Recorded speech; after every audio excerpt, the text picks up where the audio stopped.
The Ultimate Escape in the Afterlife, Part 1.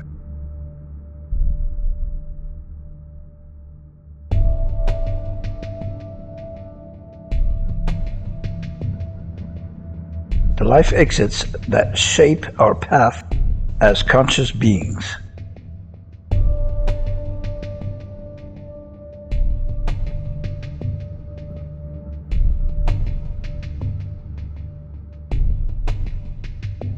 On the road to the final exit from the incarnation trap.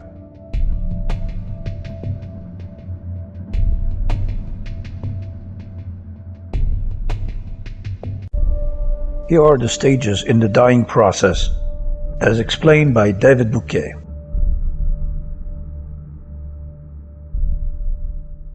David Bouquet is a friend. He's a regular guest on my show and channel. He's trained as a bioenergetician, psychologist at the service of a global psychoenergetic therapy. He's a state diploma in clinical psychosociology, University of Jussieu, Paris, with a specialization in brief therapies, NLP, Ericksonian hypnosis, emotional intelligence.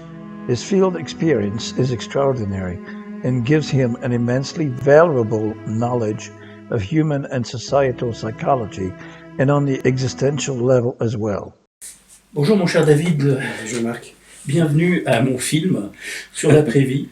Je suis heureux de pouvoir partager avec toi à la fois ce que je peux vivre dans mon quotidien professionnel et puis sur des approfondissements que j'ai pu faire.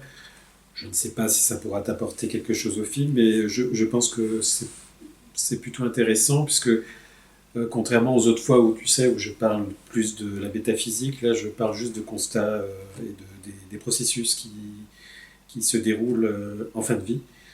Donc je peux t'en parler de ce qui m'a un peu interpellé en fait. Voilà. Oui, parce que tu travailles en ce moment dans un service de fin de vie. Voilà. Et donc ma question c'est déjà qu'on parle de différentes morts, mais grosso modo, parce que en partant du principe de base qu'il faut différencier la mort biologique de la mort clinique. Tout simplement que la mort biologique, c'est la lividité, la rigidité, la décomposition des chairs, c'est-à-dire que c'est vraiment une mort biologique. Et la mort clinique, ça veut dire qu'on peut encore être réanimé. D'accord. Voilà. Et donc, ce qui est intéressant, c'est que j'ai pu constater et voir qu'il y a des signes avant-coureurs de l'avènement du dernier souffle, qui est 15 jours avant à peu près.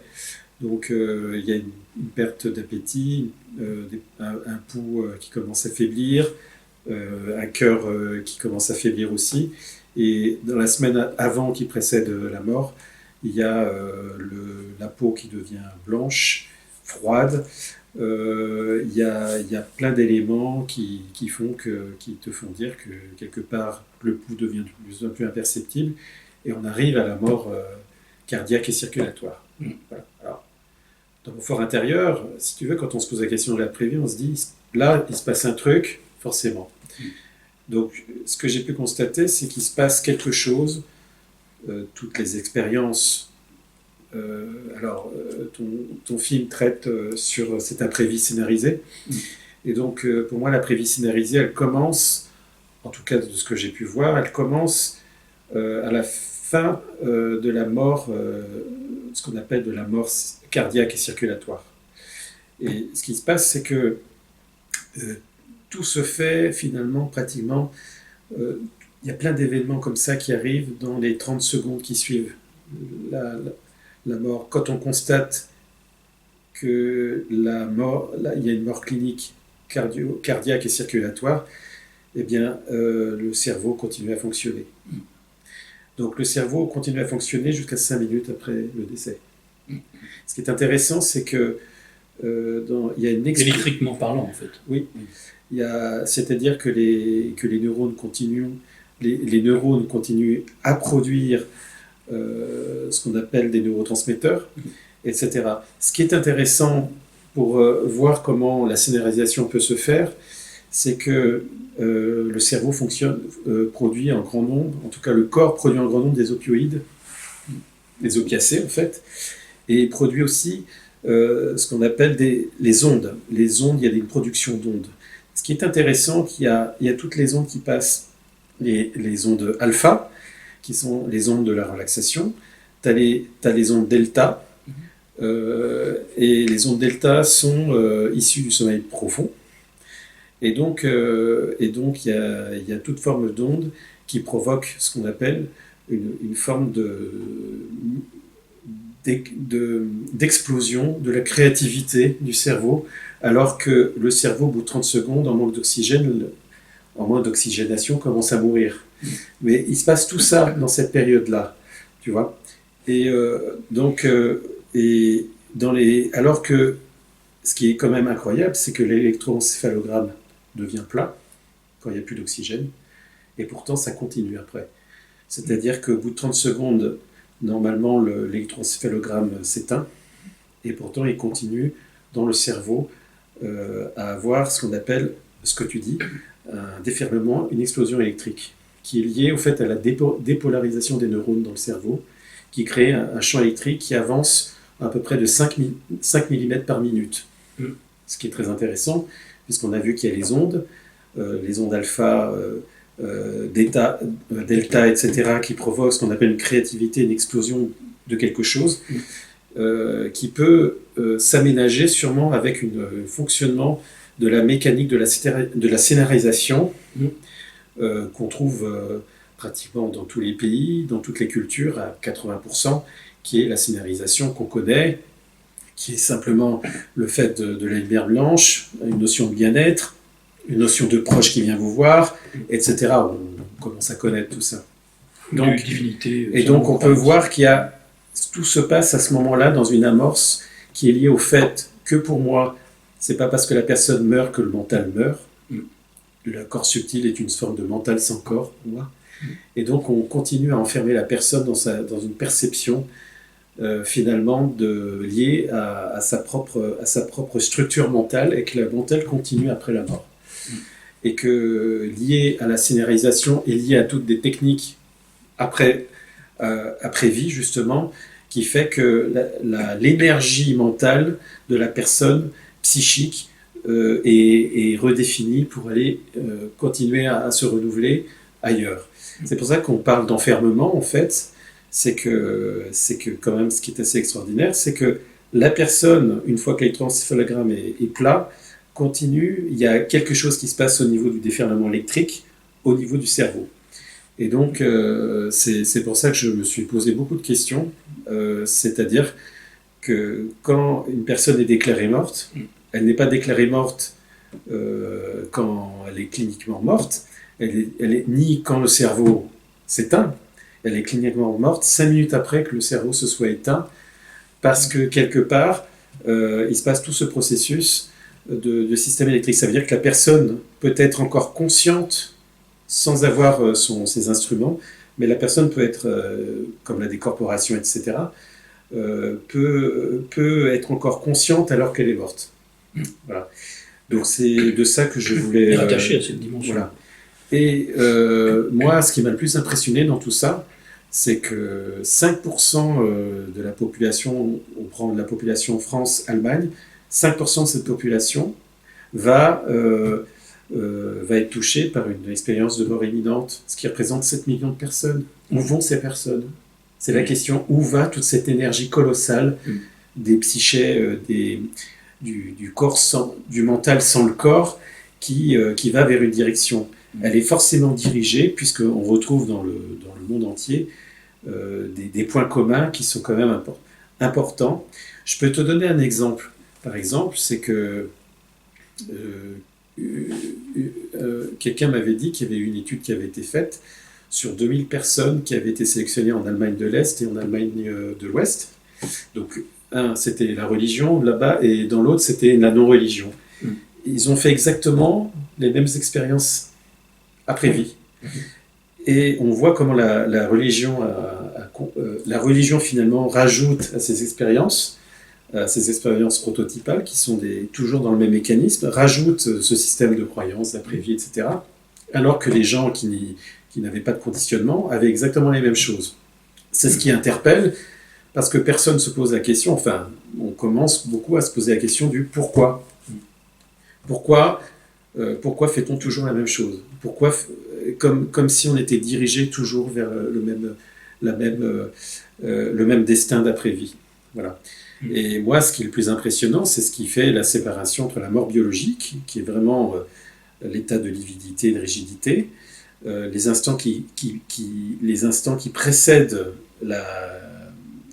l'arrêt cardiaque et circulatoire, et tout ce qui se passe dans cette transition qui peut durer, on va dire, 5 minutes et 30 secondes.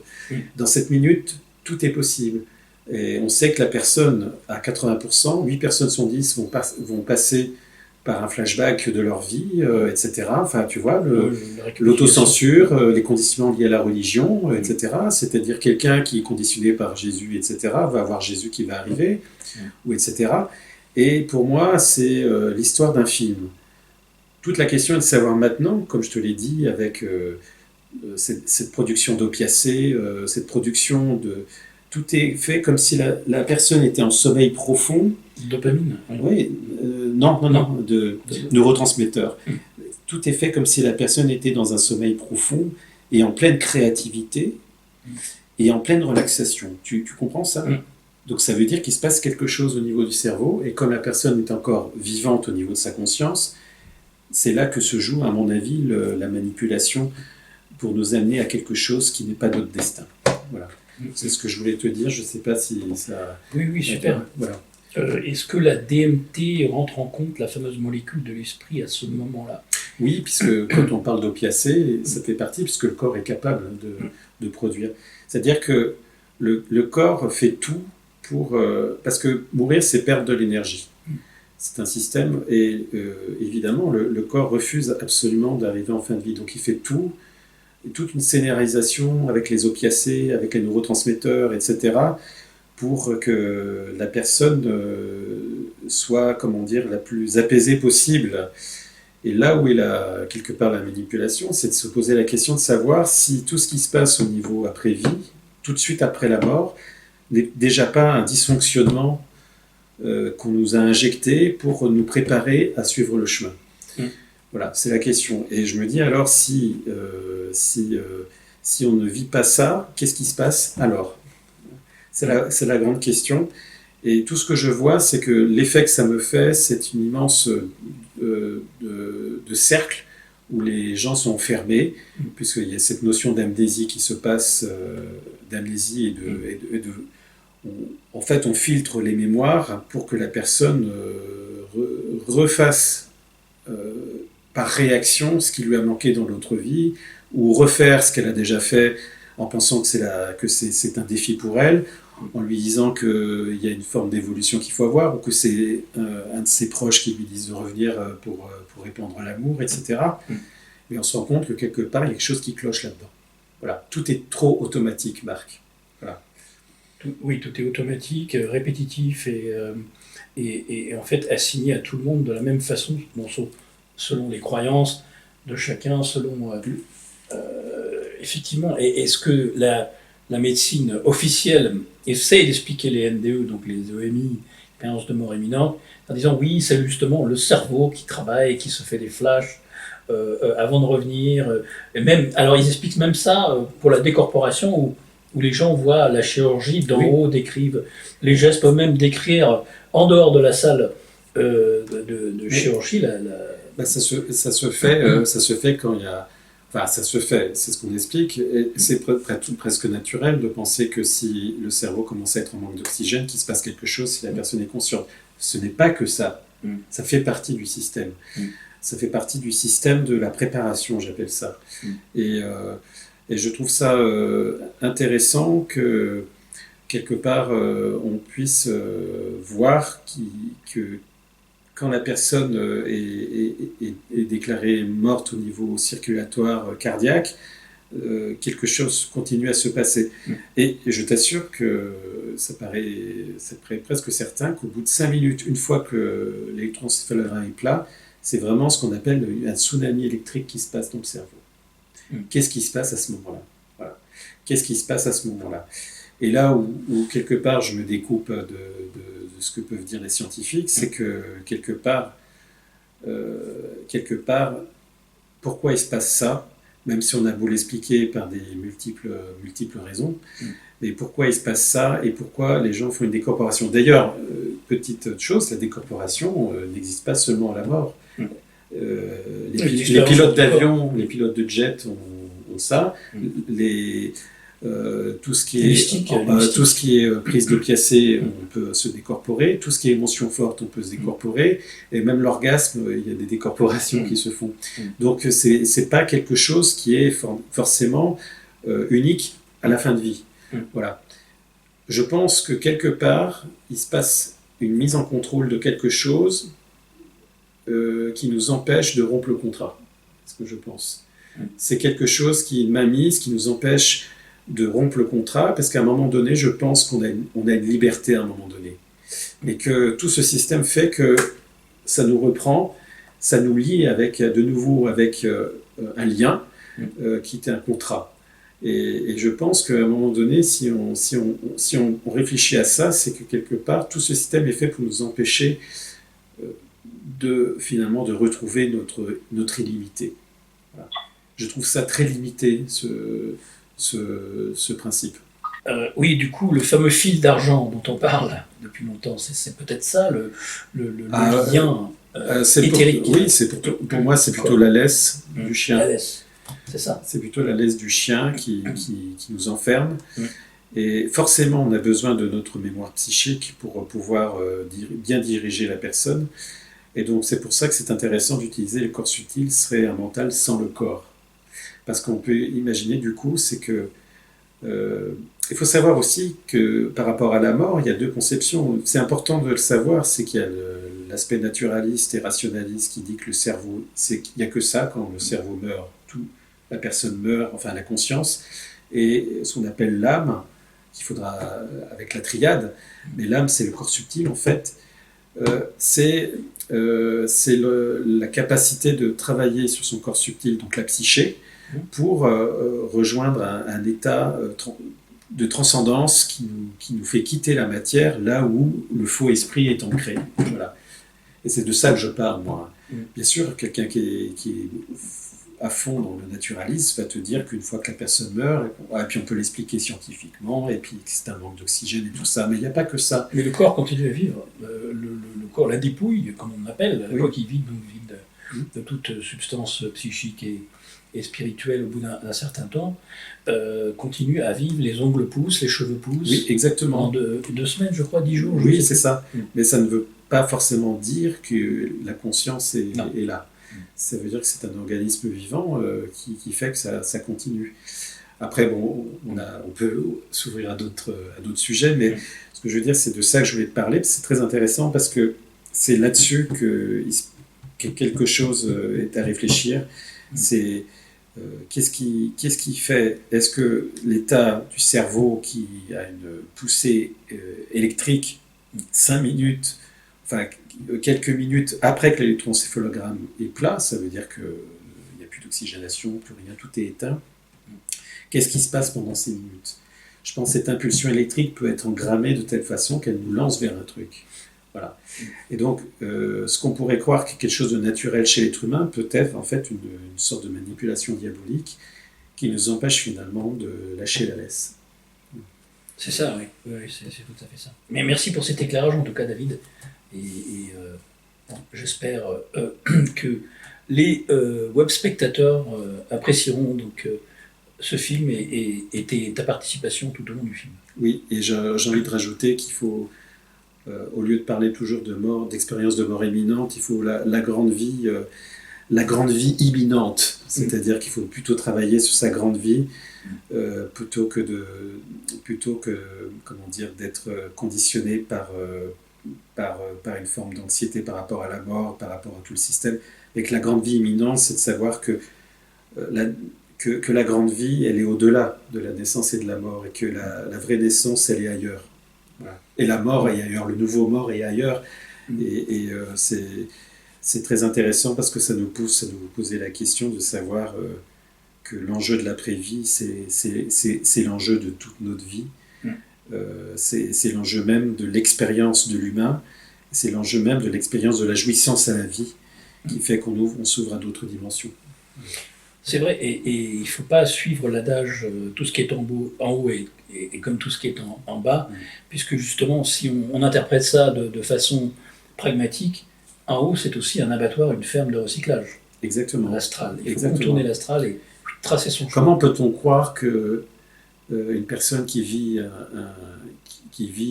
ce qu'on appelle une forme En fait, le mental, à un moment... Ce qui se passe, c'est que le premier niveau du mental, le mental est là pour contrôler. Il ne peut pas concevoir l'infini, le mental. Il est là toujours pour contrôler les choses finies. Ce qui fait que quand on a une sorte d'accident ou quelque chose qui fait que...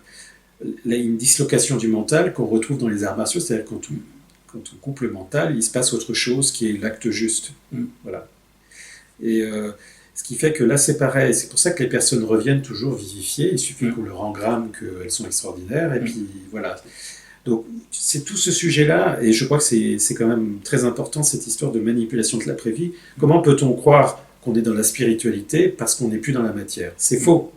On peut être dans la manipulation de l'invisible, autant comment peut-on croire qu'en vivant cette merde ici, l'au-delà va être merveilleux? Non, puisqu'ils sont assez proches, on est dans une boucle.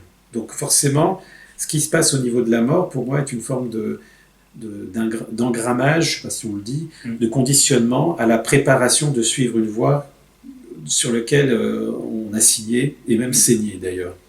Et c'est pour ça que je pense que c'est important d'approfondir, et puis on aura l'occasion sûrement avec vous, si vous voulez, d'approfondir cette question-là. Voilà. Merci Marc. Merci beaucoup. Merci.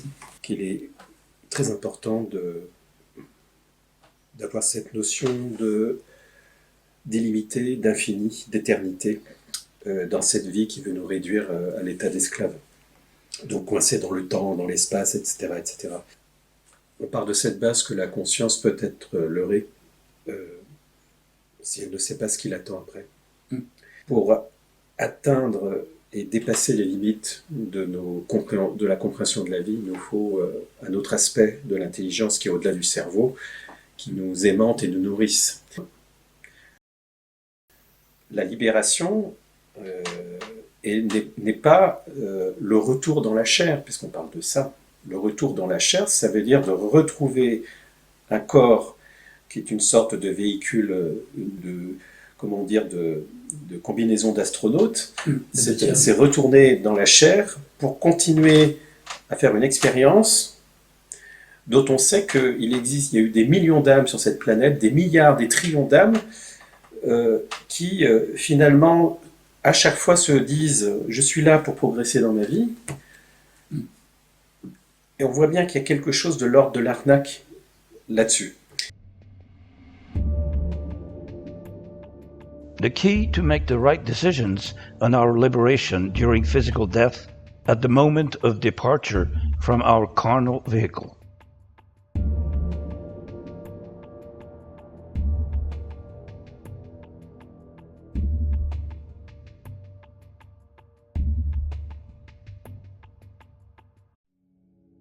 Howdy Mikoski is a Canadian author and researcher based in Norway. I previously interviewed him for his book Exit the Cave, Ending the Reincarnation Trap.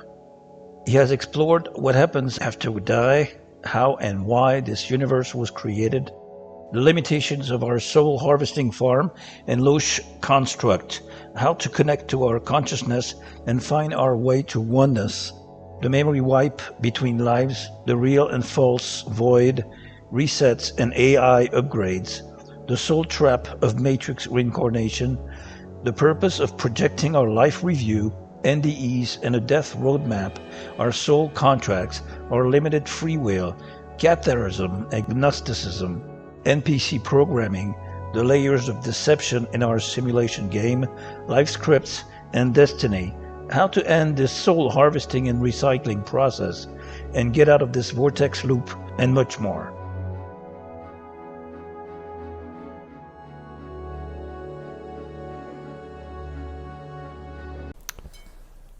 Yeah, that's a good question.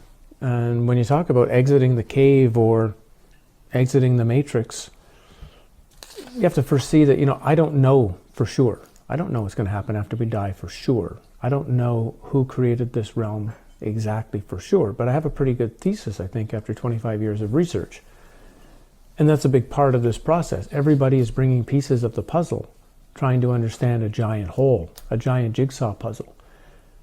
And then you as a researcher yourself have to take pieces that all of us present and put it together in your own way to understand reality in yourself.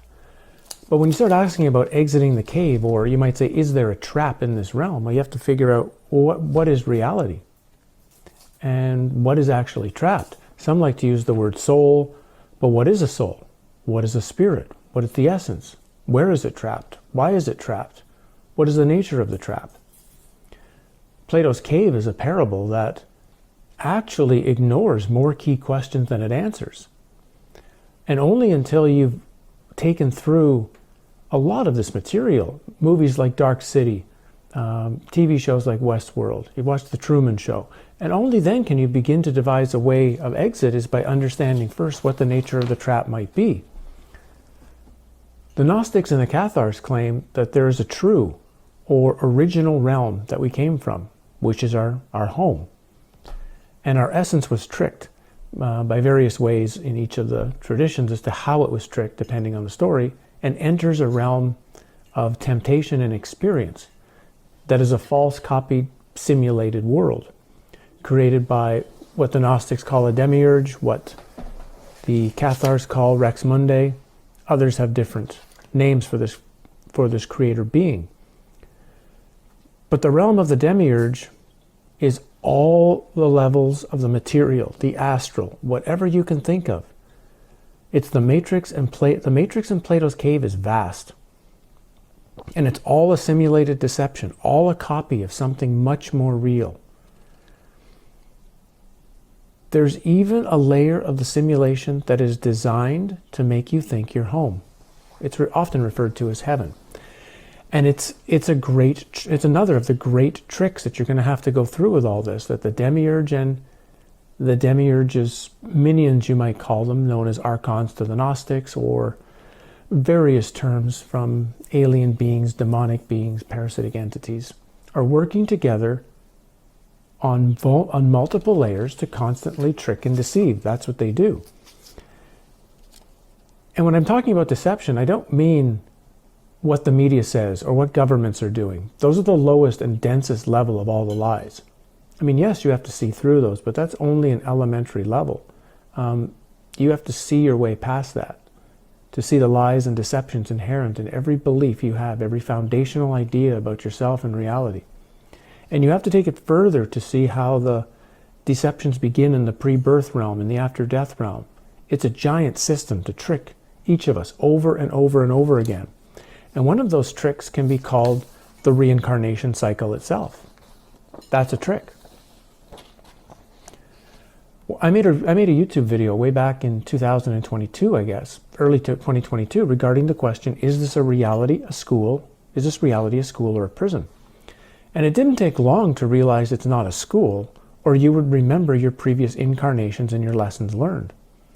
One key fact that most near-death experiences do reveal to us is that the return to Earth in a human body includes a memory wipe, where everything of that previous life is forgotten.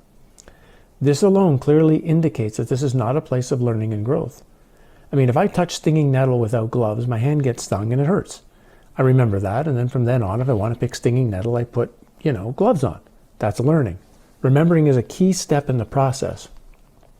And when we go to normal school, we remember what we learned the previous year. We don't go into grade 5 and forget everything from grades 1 to 4. Yet the reincarnation cycle we seem subject to, nothing gets carried over. The memory wipe happens and everything will be forgotten. I have to go back to touching the stinging nettle in every life to find out that it stings. That's not learning or growth, that's insanity. But that's our reality. And this leads to a life as a human being on Earth being a deception, where we might even be tricked by signing all types of soul contracts to indicate what's going to happen to us, usually forms of suffering, that of course are memory wiped out of us. Pain and suffering are the constant elements of this realm for all creatures. in between moments of non-suffering, which in a sense the non-suffering may act like battery charging places so we can go back into the suffering again. The television series Westworld, especially season 1, is an excellent presentation of this memory wipe concept. Each time a Westworld robot has died, it's taken back to mission control for a cleanup. And this includes a memory wipe, so that the last incarnation is forgotten and they go back into the field with their programming intact so they can be shot up and raped again. This is a big reason for the memory wipe prior to new incarnations, because if we could really remember how much suffering we've gone through lifetime after lifetime, we would have shut this down a long time ago. The trap in this realm can only work with a memory wipe. We're just here to be used. Exactly what we're used for? Energy food for the system, as speculated by most, as entertainment non-player character pieces for non-human entities who come into this realm. Maybe it's an experiment. It's hard to verify. It's when the memories start to appear in Westworld for Dolores and Maeve of how they've been treated that an inner strength emerges for them to break out of the Westworld prison, to say, I'm done with this place, I'm getting out of here. And that's a key element we have to understand of the deception. That's a key element that has to be understood of the deception. Because another problem that comes with all of this is many people start to realize on one level or another that this realm is insane. And it's even the natural world. People like to try to present the natural world as being some sort of perfect, loving, wonderful realm. And it's very nice, it's very peaceful at times, but it's also a slaughterhouse. You know, how many worms have died in the last 5 minutes to feed all the birds? How many mice have died in the last 5 minutes to feed all the animals that eat the mice? It's a slaughterhouse. And we tend to try to ignore that because we try to focus on the nice side of nature and not the constant eating side of nature. That's our realm. And the more insane people begin to see it, and certainly the human realm is even more insane than anything else. And then once people see that, people tend to think they need to save it, improve it, or fix it. But once you see what this is, an AI simulation copy, all designed as a type of energetic farm to harvest power to keep the simulation running, then you see it can't be saved or fixed. Yes, some things can be altered and shifted, but here comes the issue. It's how is a person going to use their energy? You know, we have a great inner power, a great inner store of energy, something that we are deceived from knowing. But that energy is constantly being manipulated by external beings and never for our best interest. A big trick is to focus our powerful energy onto fixing the world, which will only cause the energy we put into it to go back into the system to get wasted because the realm never gets fixed. Instead, we have to see how our personal energy can be put forth to the task we most need. The focus has to stop being outward, it has to be inward. Take the system of prayer we've all been taught, likely turn us into prey for these archonic beings, for how do you know for sure who you're praying to? Why not pray to yourself? What can be greater than you? If you already believe that there are beings greater than you and more powerful than you, then you're already trapped. We have to regain our deepest intention, sovereignty, and authority over everything. Granted, that by itself won't be enough. Once we get to that point, which will be a task for many, we're going to have to apply it and put it in action in various ways. When we see that the only focus in this place is as a suffering pit of hell, always has been, always will be, that is where we might get our intention to go home, to be done with this, to our real home, and leave all this behind. And that might sound selfish to some people. Why aren't we saving the world? Every bit of essence that escapes this realm means one less bit of essence is here to power the place. Remember, the essence, our deepest essence, is powering the simulation. It's keeping it running. Every bit of essence that leaves and goes home means the simulation has less power. It's in a sense, it's putting it under more pressure. It's putting it under more possibility of breaking down. A number of Carlos Castaneda's exercises were exactly for this purpose. Most took those novels as interesting stories, and even those who really liked them and read them never really put them into practice, never really lived them. And that's a huge part of this. It's not just regaining your own knowledge and your own authority in yourself. You have to do something with it. Another one I get so often in conversation with me is people ask, well, if this is such a hellish realm, why don't we just commit suicide and get out of here? The problem is that you need time to see the deceptions and to prepare in things like lucid dreaming, out-of-body experiences, recapitulation, energy control, seeing on various levels, because you don't want to cash out early and find out you missed learning about an area, the very thing that these archonic beings are going to use to trick against you. So we use the time available, even if it's difficult, even if it's in suffering, even if it's hard. We use the time as best we can to be more ready than the day before. That's your job. Are you more ready to exit the matrix than you were the day before?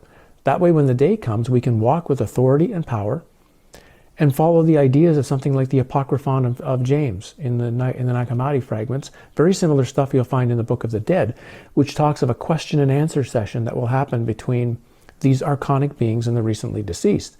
And one of the key answers you're supposed to give when they're asking questions like, who are you? Why are you here? And when you're answering, well, I'm from the source. I'm from the good God. I am totality. You're not. You're from the simulation. As such, you have no authority over me in any way, shape, or form. And when these answers are presented clearly and more powerful, and you have to know it. You can't just think about this stuff. You can't just memorize it. It has to be the part of your system. That part has to have come through in your work here. And that's why it's an important thing to use the time you have in such a way to not only gain that power and authority and clarity, but to know how to use it and apply it. You're going to have to get to know the levels of the deception. And that's not just here in the material. How what you might call the things that believe they're in control here do to us, that's one step. We have to know how these archon, parasitic beings, parasitic entities are affecting us in a day-to-day nature. But we have to know and be prepared for the after-death state. How is the near-death experience a deception? How is the life review, the white light tunnel, the appearance of Jesus or dead grandma? How are all these potential deceptions? Those who've had standard near-death experiences, I believe anyway, are tricked into thinking that and they're tricked a lot of times because of this love feeling, this giant amount of love that they get hit with, which in a sense messes up their critical thinking center. And that critical thinking center is extremely important for, I think, understanding what you need to do in that realm.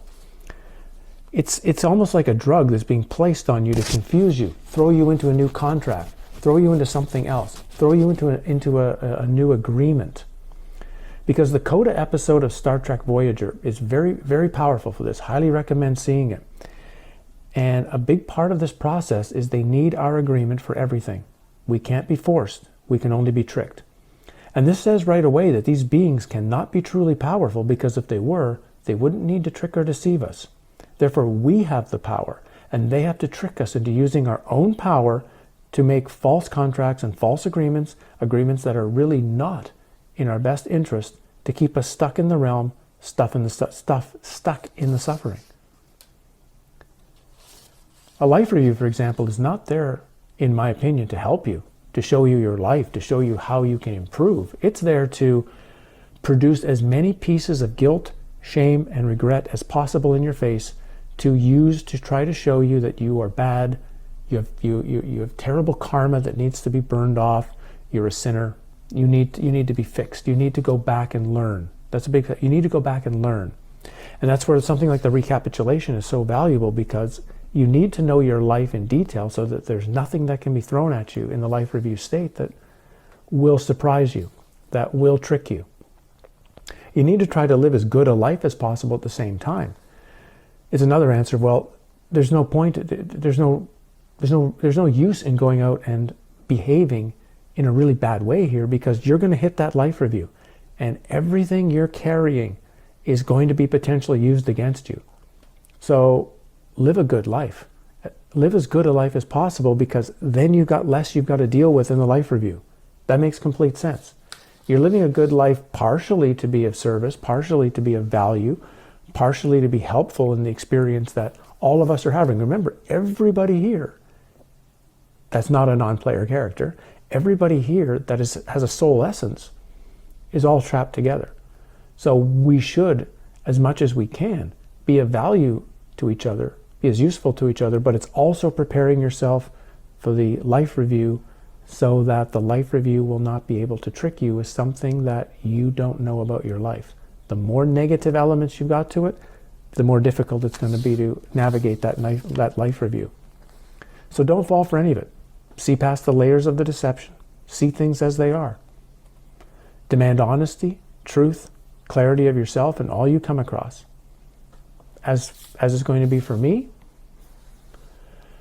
it's hard to know for sure, of course, how we're really going to respond once we hit that after-death realm. We're not there. We're here, contemplating it, using our lucid dreaming experiences, using our out-of-body experience as a warm-up, as a test.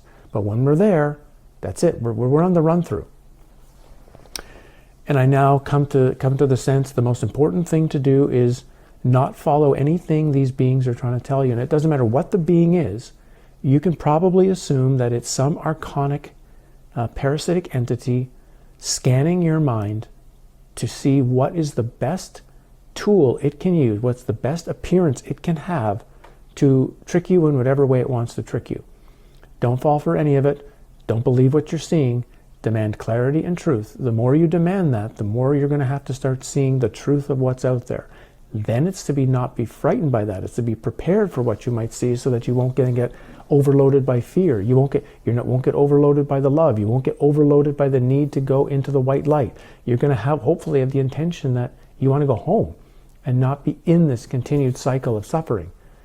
Through all of that, I guess the idea is you start navigating what the Book of the Dead, either in Tibet or Egypt, call gatekeepers or watchers. These different steps of challenge you have to go through to make sure that you know the score, you know the deal, you know what's going on out there, and none of it's going to trick you. None of it's going to have authority over you. And the only way they have authority is you give them authority. And part of that is the test right here where you're living now.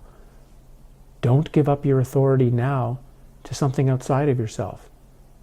Right here. That's where the power is. That's where the power of your essence, the power of your essence, which is greater than anything in the dream, anything in Plato's cave, it's greater than it. But only if you accept it, only if you see it, and only if you apply it. And don't give up that authority to those things outside of yourself. That's the best I can say to you. I guess the only way is we're all going to go through this, and we're all going to see what happens. And good luck to everyone.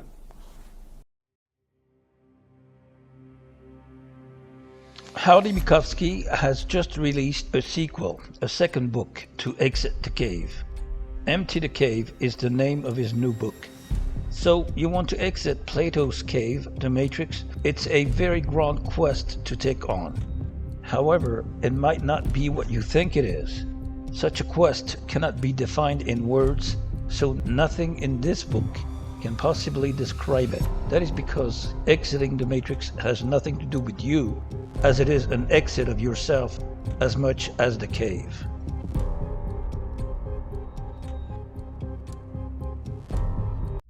We are submitted to many case scenarios at the moment of our physical death, according to numerous testimonies of near-death experiencers in ancient texts and in the oral traditions of many cultures regarding the persistent illusion of our world. Everything that is as above in the astral realms, in fact next to it, is as everything below.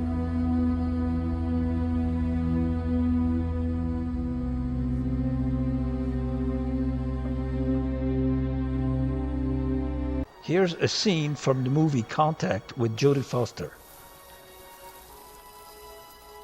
Why did you contact us? You contacted us. We were just listening. And there are others? Many others.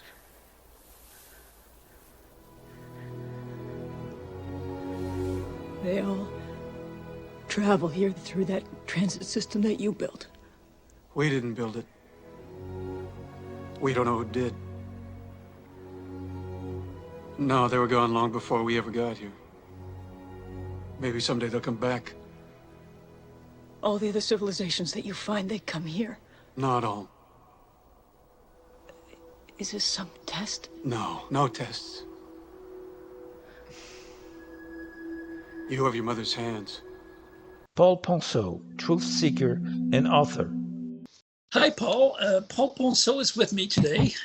It's a great pleasure to have him express his opinion and a piece of advice on the themes and topics of the movie, The Ultimate Escape from Life in the Afterlife. Paul, I want to ask you these questions, and I'll let you answer and get your opinion to the viewers of the movie. What is, according to you, the best way or ways to leave this simulation upon physical death? And what are the ways to prepare yourself for that during our physical life incarnation?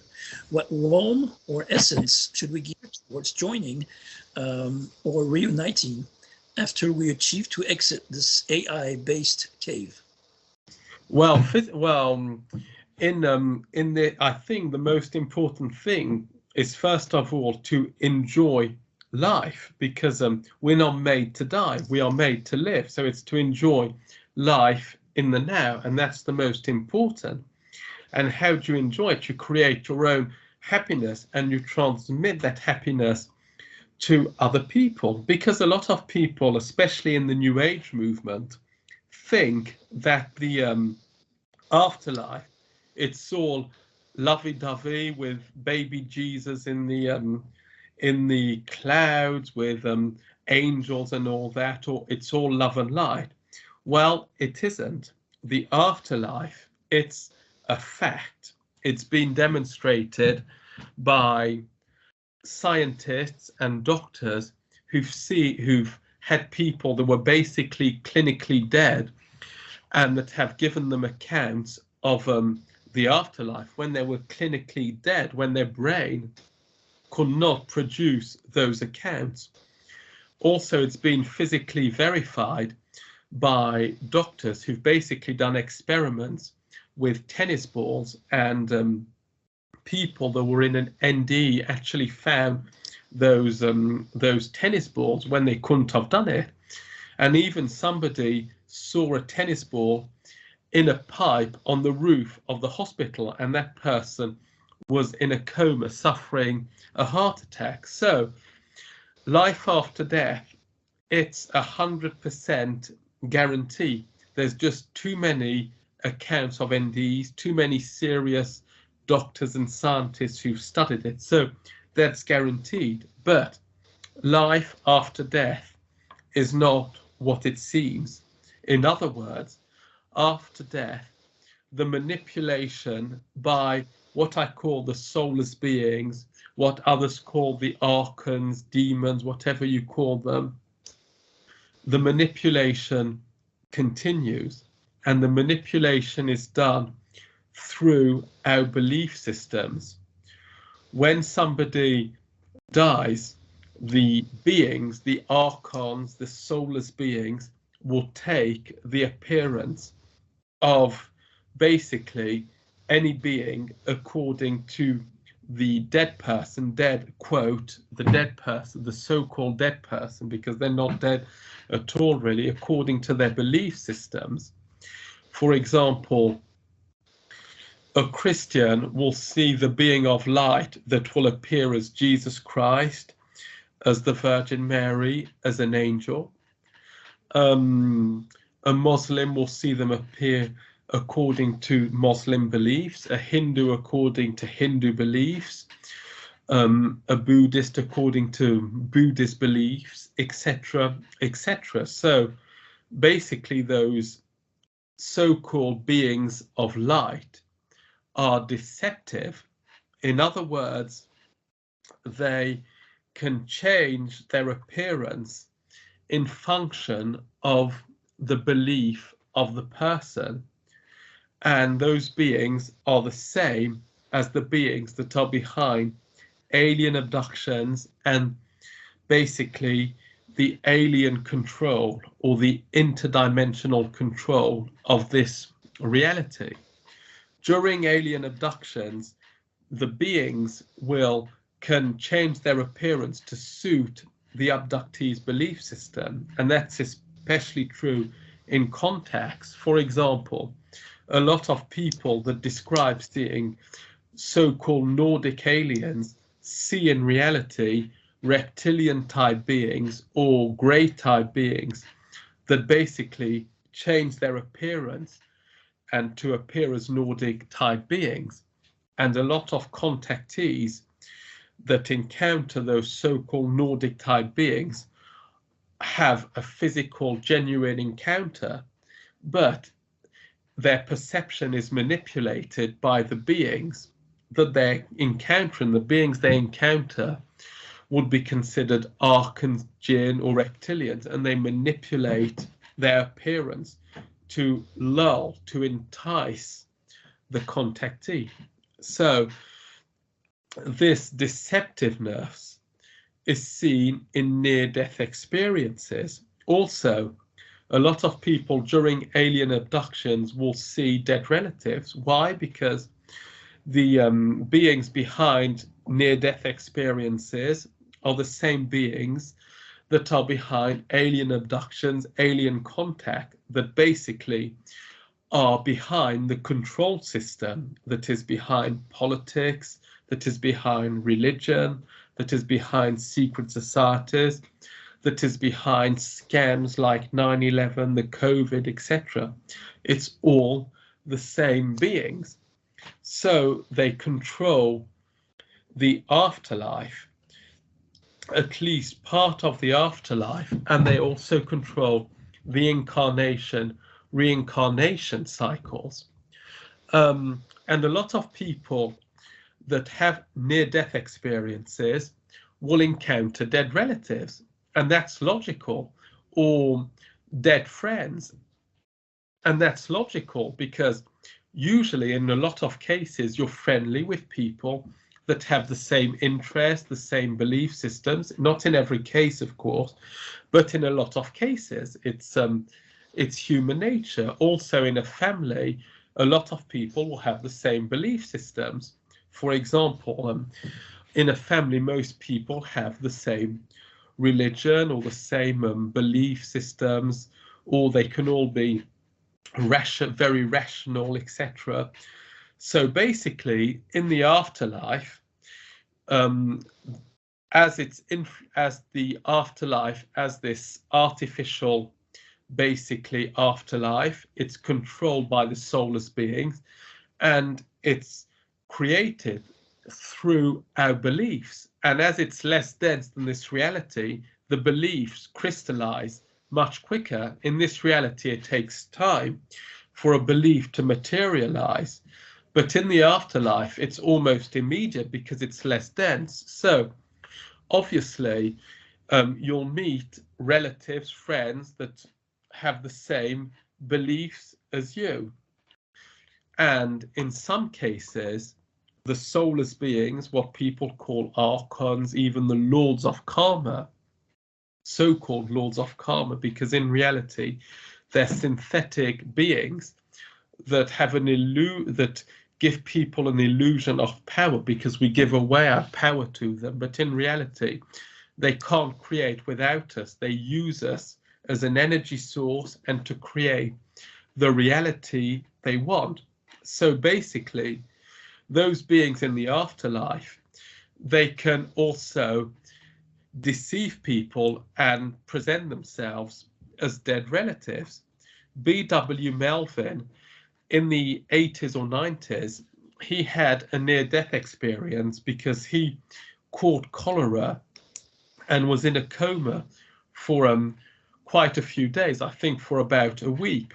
So his near-death experience was longer than most people's.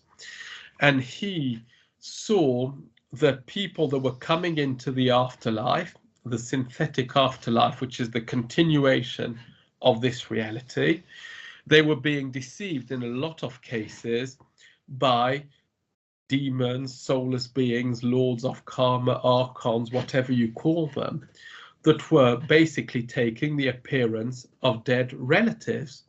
So there's a lot of deception that goes on in the afterlife.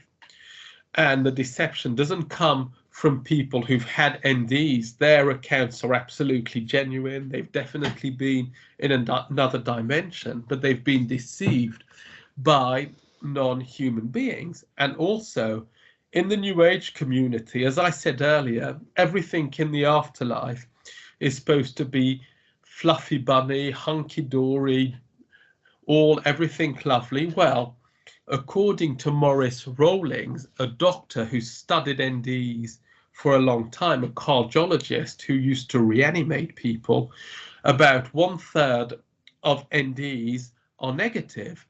And I would think the proportion is higher in real life because there's a taboo to talk about negative NDEs. But those negative NDEs definitely exist. They represent a good portion of NDEs. And in those negative NDEs, people find themselves in hell or in their representation of hell. And it's all constructed by the soulless beings. So basically in the afterlife, you have synthetic paradises and synthetic hells. And basically synthetic in the true sense of the words, because the afterlife is extremely technological. Michael Newton, he was a hypnotherapist who died about 4 or 5 years ago, and he was basically capable of regressing patients to the period between incarnations, in other words, to the afterlife. And what those patients describe is something that's very technological. Basically in the afterlife, they've got computers and all that. All the incarnation process is technological because it's the same beings that control the afterlife that are behind alien abductions and that control this reality. So basically, if people, and also when you read the testimonies of people that have found themselves in an artificial hell, for example, some of them are very religious, but not all of them. Some of them have a guilt, and it's used by the soulless beings to construct a synthetic hell, which is really real to the person and which is objective. It's basically part of the fake creation of the soulless beings. It's the same nature as this reality that we create, that's partly real and that's partly subjective, in the sense that quantum physics tells us this reality is part particle, part wave, and it's the same in the afterlife. And when you read people's experiences who've been in synthetic hells, and when you talk to people who've had those experiences, you notice that a lot of them are very religious. A lot of them have a guilt because they think they haven't been called Christians, Muslims, Hindus, and whatever, and soulless beings use that guilt. But some of them have no guilt. They're not particularly religious. They're good people, and yet they find themselves in a synthetic hell. So, in my opinion, the soulless beings play with people at the moment of death. They put some of them in a synthetic paradise, some of them in a synthetic hell.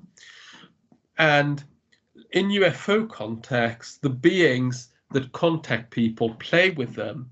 They have the name game, they play on their games, they play on their origins. For example, aliens claim to be Venusians, etc., when in reality they're interdimensional. And that same game goes on in the afterlife. They play with the belief systems of people. They also play with people because basically those soulless beings are like psychopaths, like serial killers, that play with their victims, that play with that consider people like toys. We're toys for those soulless beings.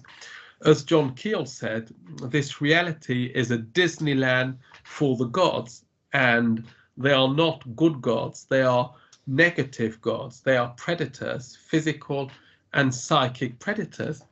So basically, they play with people, putting them either in a synthetic hell or a synthetic paradise. But whatever the case, they'll get the people to reincarnate in a synthetic hell. It's easy because the people will spend years and years, again, quote, because time doesn't really exist as it does in this reality in the afterlife. So, but they spend a lot, or they have a perception of spending a long time in a synthetic hell. So imagine those people when a being of light comes that impersonates a religious figure or an angel or whatever, and says to them, well, you can get out of this if you consent to this life path, to this incarnation, to those events, to this karma, etc. Well, the people, they'll sign the soul contract because it's a question of soul contract, and they'll reincarnate straight away. So in the artificial paradise, when you read the work of Michael Newton, when you listen to spirit mediums that are in contact with genuine dead people, well, basically it's a bit different, but there's always basically the people in the afterlife are always pushed by the soulless beings that impersonate as angels, as beings of light, or as dead relatives, to reincarnate. And that's very, very visible in the work of Michael Newton. And then the reincarnation is basically, at least partly, a technological process. Then you go into all this question of the moon matrix, the Saturn moon matrix and all that.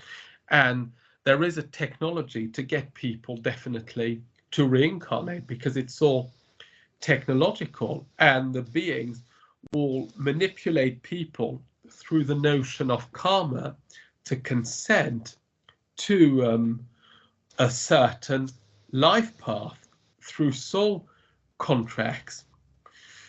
And a lot of people will say that the dead, that they're much wiser than the living and all that. Well, in reality, they're not, because they're still manipulated by their belief systems. Now, there are two types of medium. Well, yeah, two types of medium. Some of them are in contact with soulless beings that impersonate dead people, but some of them are in contact with genuine dead people that are basically in the afterlife, in a synthetic heaven or a synthetic hell.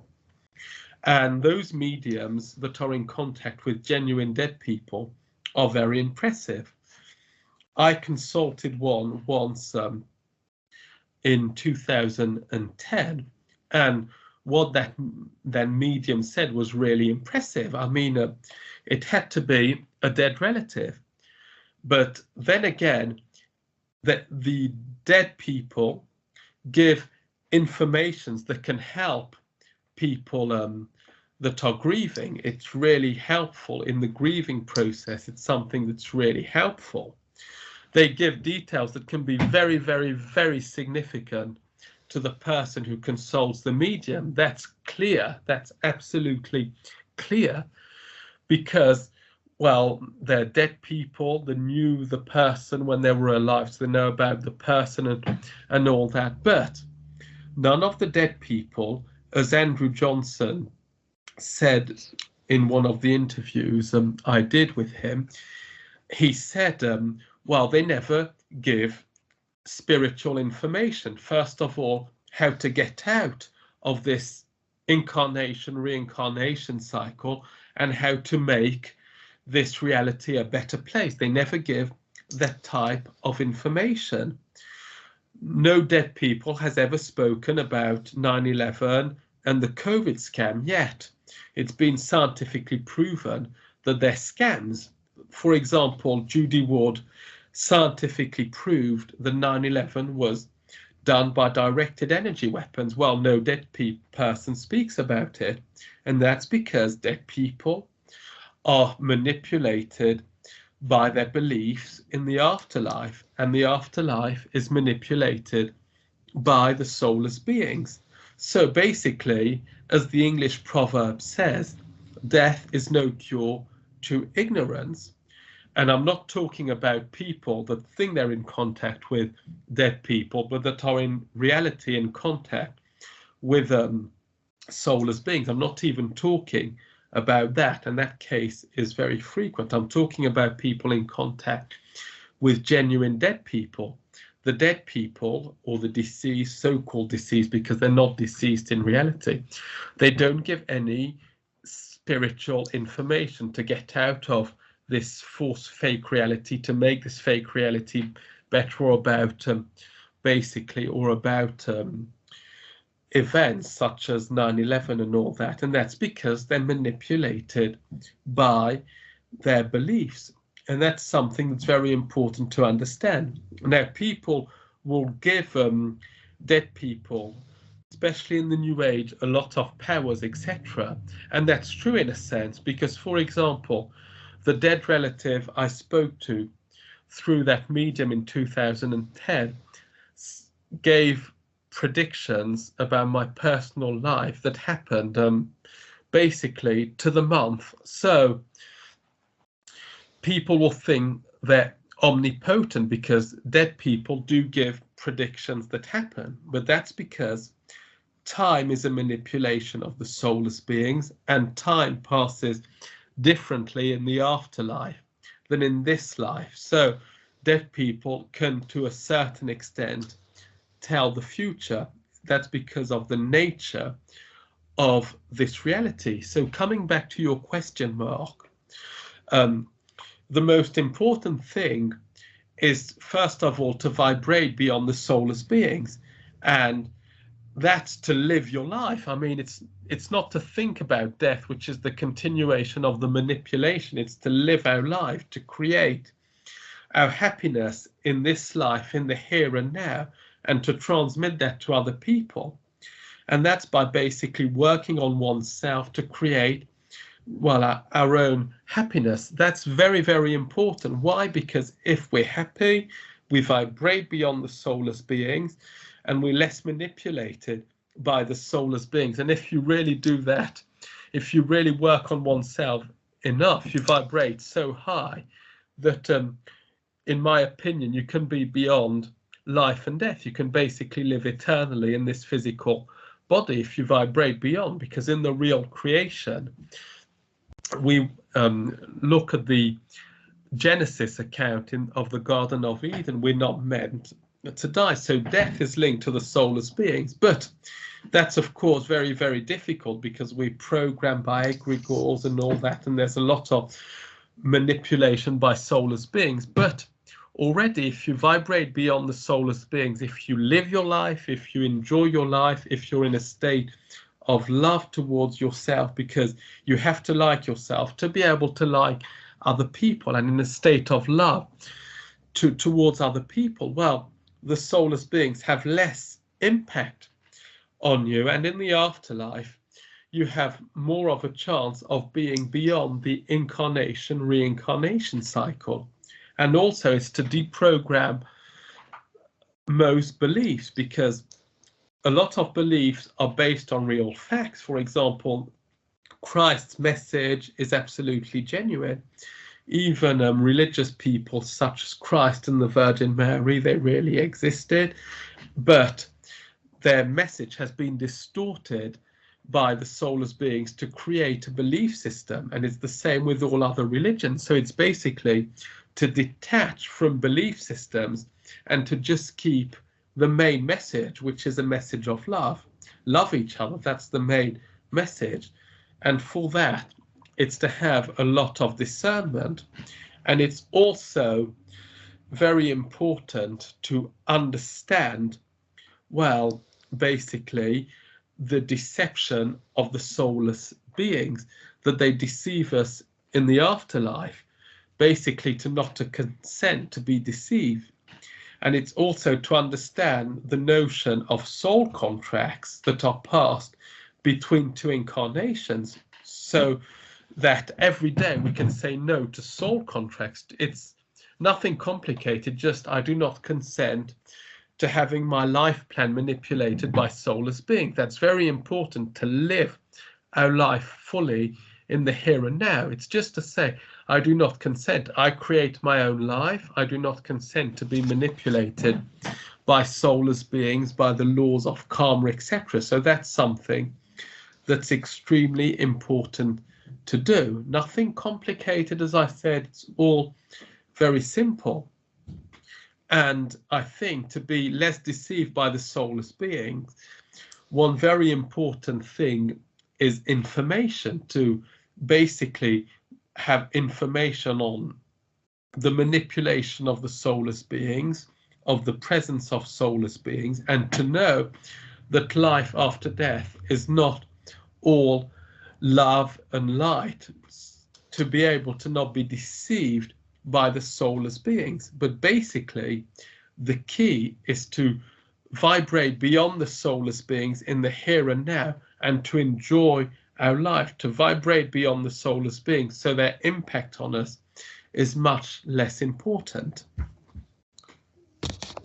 So that's it, really. Thank you very much, Paul, for your take on the afterlife trap, reincarnation trap. And I'm so happy to have you on board the movie. Thank you. Thank you. A pleasure for me.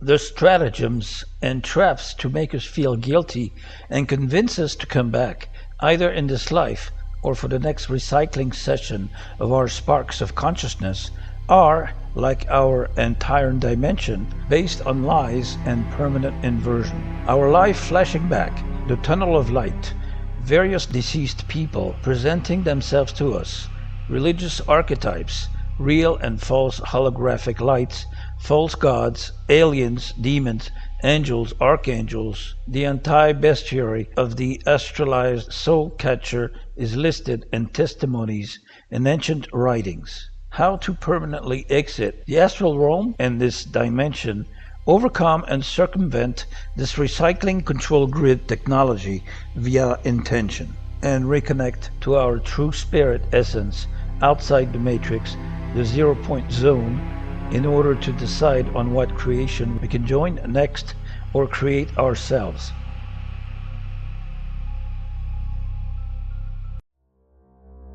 Menanda, her judgment in Saturn's court.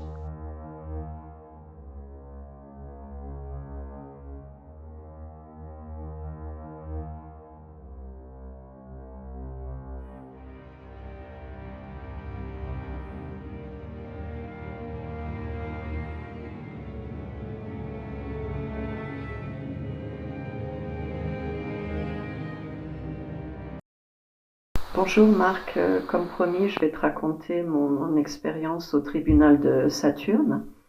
Donc c'est une vision que j'ai eue dans les années 80. Je me suis retrouvée dans une pièce très sombre et à ma droite il y avait une table rectangulaire qui ressemblait à du marbre et derrière il y avait assis 7 hommes qui ressemblaient à des humains. Et ce qui m'a vraiment interpellée, étonnée, c'est qu'ils avaient une sorte de kippa tous sur la tête, comme les juifs. Et je me suis dit, tiens, c'est eux qui ont dû amener ça sur la terre, quoi, aux juifs. Et quand j'ai regardé sous la table, j'ai vu qu'un des hommes portait des sortes de babouches, ses chaussures avec la pointe retournée en haut. Donc ça aussi, ça m'a beaucoup étonnée. Donc je me suis dit, bah tiens... Ils ont amené tout ça sur Terre. Et on parlait par télépathie. Et ils me mettaient la pression pour que je retourne m'incarner sur Terre. Et moi, je voulais pas du tout. Je pleurais toutes les larmes de mon corps. J'essayais de trouver des arguments. Je ne voulais pas aller sur la Terre parce que je savais ce qui m'attendait. Et, parce que je pense que c'était pas du tout ma première incarnation. Et... je résistais, quoi. Je voulais absolument pas y aller. Donc, ils m'ont mis la pression, vraiment une pression psychologique. On parlait par télépathie. Et en fait, même s'ils ne l'ont pas dit clairement, je pense que ça venait parce que j'avais eu une vision il y a quelques années où je m'étais suicidée. Et donc, j'avais fait souffrir ma mère et ma petite sœur. Et en fait, ça impliquait que je devais me réincarner parce que je m'étais suicidée, que j'avais fait souffrir ma mère et ma petite sœur. Même s'ils ne me l'ont pas dit clairement, ça impliquait cela. Et donc, moi je disais non, non, je ne veux pas y aller, je pleurais, j'essayais de trouver toutes sortes d'arguments pour pas y aller. Et en fait, c'est moi qui ai pris la décision finale. Alors, je ne sais pas si je l'ai dit, oui, ils avaient des tuniques très sombres, tout était sombre dans cette pièce. Donc, ils avaient des longues tuniques sombres avec leurs petites kippas et leurs babouches. Et donc, c'est moi qui ai pris la décision finale de me réincarner parce qu'ils m'ont mis la pression psychologique. Et je pense que voilà, ces entités qu'on appelle les seigneurs du karma ou les archontes, ce sont tout simplement des parasites cosmiques, des démons, qui se nourrissent de la souffrance des humains. Je pense que cette planète est une prison, une ferme énergétique, où ces entités se nourrissent d'énergie négative, parce que quand tu souffres, eh bien, tu émets une énergie très basse, une vibration très basse, une fréquence très basse, ils se nourrissent de ça. Et donc ils sont toujours là à provoquer de la zizanie, du chaos, des conflits, des événements tragiques, dramatiques, des guerres, des tremblements de terre, des inondations, tout ce que tu veux pour faire souffrir leur bétail humain et pour générer cette énergie négative dont ils vont se nourrir. Et moi, je n'aime pas du tout ces gens qui font l'apologie de la souffrance et qui disent que la Terre est une école où on vient pour souffrir, parce qu'à travers la souffrance, tu apprends. Et puis ils disent aussi ce qui ne te tue pas te rend plus fort. Non. Moi, je sais que la souffrance abîme beaucoup, physiquement et moralement. Ça te déclenche des maladies très graves, comme le cancer ou d'autres maladies, c'est très connu. Ça peut te rendre aigri, violent, méchant. Je vois rien de positif dans la souffrance. Pour moi, c'est vraiment du louche.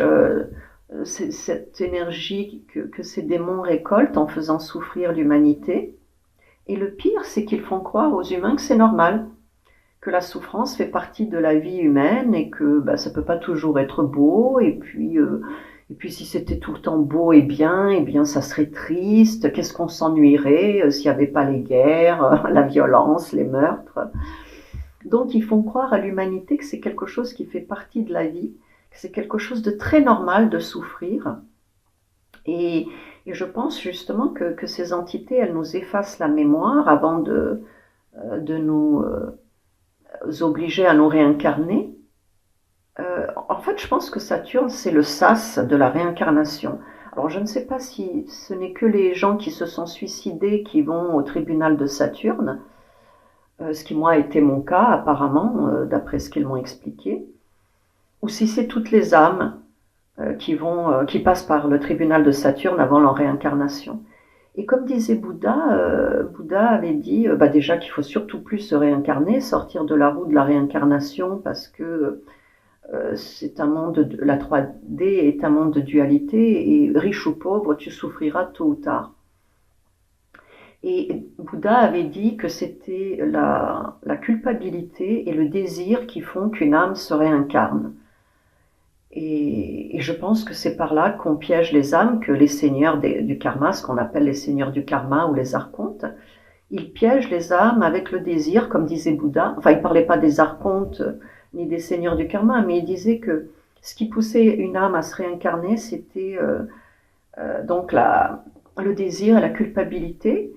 Et je prends un exemple simple, par exemple une femme qui n'a pas pu avoir d'enfant, qui meurt parce qu'elle n'a pas pu avoir d'enfant, ils vont jouer sur ça, quoi. Ils vont lui dire, si tu te réincarnes, tu pourras être maman, tu auras des enfants, tu seras très heureuse. Ou alors ils vont te culpabiliser, comme moi, que j'ai fait souffrir ma famille en me réincarnant. Ou alors ils vont dire que si tu retournes sur Terre, tu vas pouvoir aider plein de gens, tu as une mission pour sauver l'humanité, tu peux être un guide spirituel. Je pense qu'ils trouvent beaucoup de pièges pour piéger les âmes. Et en fait, il ne faut pas les écouter parce qu'on est des êtres divins et on est souverain.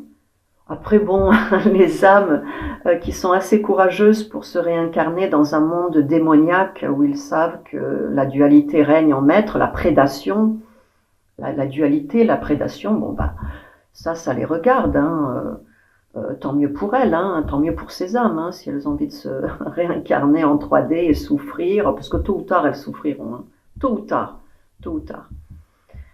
Et voilà, donc ça c'est ma petite expérience sur Saturne, voilà. Et il faut savoir que sur Saturne, les cubes, ce sont des prisons. Voilà, les cubes, quand vous voyez un cube, vous savez que c'est une prison. Donc, courage à toutes les âmes qui veulent se réincarner en 3D dans cette ferme énergétique, hein, où est collecté le louche, donc l'énergie négative émise par les êtres qui souffrent. Bon courage à vous, hein, si vous vous portez volontaire et si vous avez envie de venir dans un monde pareil. En tout cas, moi, je sais que hors de question, c'est vraiment pas mon monde, hein. Voilà, donc courage à tous et puis je vous embrasse, hein, courage parce que on vit à une époque vraiment très difficile, une fin de cycle très très dure. Voilà, au revoir. Following Menander's experience in Saturn's court, comforted by the lords of karma, let's talk about the cult of Saturn. Saturn is represented in Greek mythology by the god Kronos, the god of time. It can also be found in the tarot with the Hermit card. Saturn symbolizes a psychic process through which the experience of eternity unfolds. The experience of restriction and discipline becomes a means of fulfillment and awakening of consciousness. Saturn is linked to the educational value of suffering. In traditional astrology, Saturn is considered an evil planet. Its qualities are sadly portrayed: self-discipline, economy, prudence. It operates through fear, is totally lacking humor. It's seen as the purveyor of limitations, frustrations, hard work, and self-depreciation. And its bright side is associated with the wisdom and self-discipline of the being who works tirelessly and never laughs at life. The cult of Saturn itself. They've been worshipping Saturn for thousands of years. The cult has never ceased, and its rituals are still present today. Since ancient times, the wise, the elders, have watched the stars, admiring their celestial glow and attributing divine powers to them, depending on their effects on humans. Humans worship the one who will make him live. They quickly understood that the sun, the moon, and earth are the regents of our survival, hence the multitude of deities. This ancient cult has continued to this day. We've been copying and pasting for a long time. Babylon, Sumer, Greece, Rome, Semitic civilizations called the god Saturn El. The supreme divinity was represented by a black cube. They're all over the world, everywhere. The Hebrews presented Saturn with the six-pointed star, which later became the Star of David. The symbol is found on the Israeli flag. Many esoteric researchers claim that the name Israel is a combination of the names of the ancient pagan deities Isis, Ra, and El. For the Greeks and Romans, Saturn always had a negative, evil meaning associated with limitations, restrictions, death, and decay. Saturn is the sixth planet in the solar system. Saturn is Saturday, the sixth day of the week. Saturn's north pole forms a six-sided hexagon. A flat hexagon can be a cube with perspective. An entire worldwide cult is devoted to Saturn and used in occult circles. The cult of Saturn, aka Kronos, aka Moloch. The three monotheistic religions are governed by and devoted to the cult of Saturn.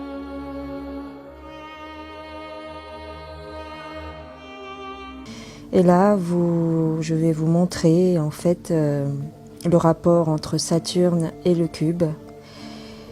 Là, vous avez une image du dieu Seth, le dieu égyptien, parce que Saturne, Seth, Satan sont les mêmes entités. Et vous voyez que partout dans le monde, ce cube apparaît. Et il y a même des gens qui le vénèrent. Seth était un dieu très important en Égypte car il représentait la mort. Et il était représenté sur les hiéroglyphes souvent par l'image du cube. Pourquoi? Parce que Seth et Saturne sont les mêmes entités et sont représentés par un cube. Je vous montre également à quel point le cube est important dans le monde et dans nos vies, puisqu'on nous l'impose partout, dans les films, dans les publicités, dans les émissions télé, et même dans nos marques préférées. Nous sommes dans la simulation du cube noir. Le pôle nord de Saturne le représente. Un cube à 6 côtés, exactement comme tout ce qui existe dans cette création. La croix de Jésus est un cube déplié. Les diplômés de l'université portent un cube noir sur leur tête. L'étoile de David vient du cube. 6 points, 6 triangles, 6 côtés, ce qui représente 6, 6, 6. À la Mecque, on trouve le cube noir. Le judaïsme a pour symbole l'étoile de Saturne, 6, 6, 6. Ils s'adornent d'un cube noir et honorent leur dieu le jour de Saturne, Saturday. Sega Saturn est un vieux jeu de simulation. Le GameCube Nintendo, le double X de la box, la Xbox Saturn. Saturne est le seigneur des anneaux. Il est la couche ultime du système de l'âme, et non du système solaire. C'est pourquoi la Bible dit « Satan est le dieu de ce monde ». Satan est Saturne. Notre corps est fait de carbone, qui est composé de 6 protons, 6 électrons et 6 neutrons, 6, 6, 6, ce qui est la marque de la bête, la marque de la simulation. Saturne est l'ordinateur, le soleil est l'énergie, la lune est l'intelligence, l'esprit et la terre sont la carte mère. Oui, la Terre est plane. Ceci est la véritable cosmologie. Le symbole de la Terre est le soleil noir. Le terrain, le soleil et la lune. Le yin et le yang sont le soleil et la lune sur un plan terrestre. Tout pointe vers le pôle nord. Un pôle fait d'énergie électromagnétique. Et à l'aplomb du pôle nord se trouve Polaris. Vous trouverez le lien du PDF Book of Wisdom en description.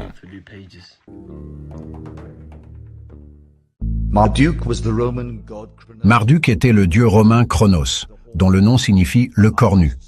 Les artistes ont souvent représenté Nimrod, portant une couronne de cornes de taureau. Chronos était également le dieu romain Saturne, qui dévorait ses propres fils dès leur naissance, selon ce que Eusébius a rapporté. Les Phéniciens sacrifiaient chaque année leurs enfants bien-aimés et uniques à Chronos ou à Saturne, et les Rhodésiens font souvent de même.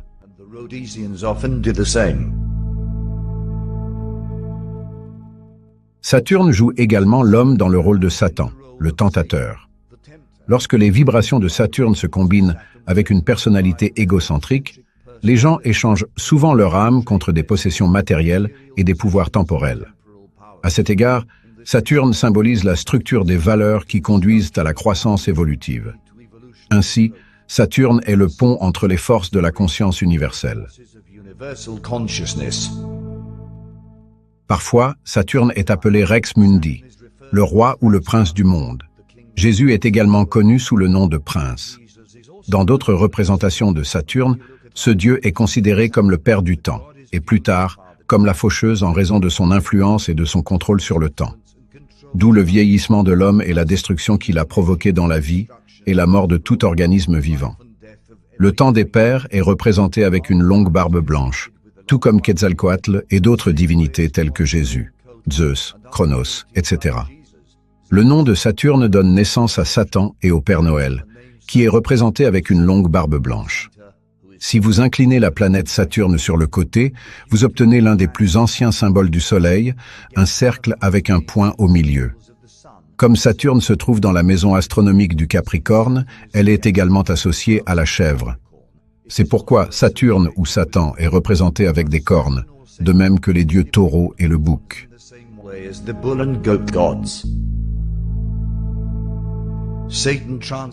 Satan se traduit par adversaire et dans l'Ancien Testament, c'était le nom d'un agent de Dieu envoyé pour tester la foi des croyants. Dans ce contexte, de nombreuses personnes pensent que Satan ou Satanaël est une figure angélique qui fait la volonté de Dieu et non un ange déchu. Dans les mythologies judéo-chrétiennes, islamiques et païennes, Satan a été associé à de nombreuses figures, dont l'ange déchu Lucifer, le serpent du jardin d'Éden, la bête de l'Apocalypse, l'islam Iblis, le dieu romain Saturne, le pan grec, et Cernunnos celtique, et le diable.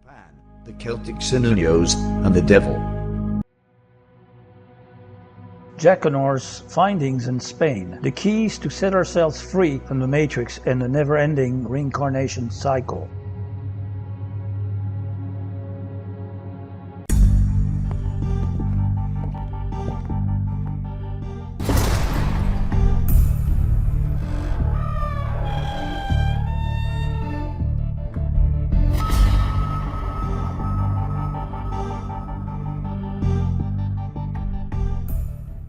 El tema de la reencarnación es muy complejo. No es solamente un medio por el cual un alma adquiere sabiduría o experiencia o que encarne en los planetas como la Tierra para liberar a otras almas. Como en todo, no se trata solamente de si algo es bueno o malo según quien lo observa, sino que existen diferentes puntos de vista. La parte oscura de la reencarnación, por ejemplo, también existe y es una de las herramientas que utilizan los oscuros manipuladores para reciclar almas.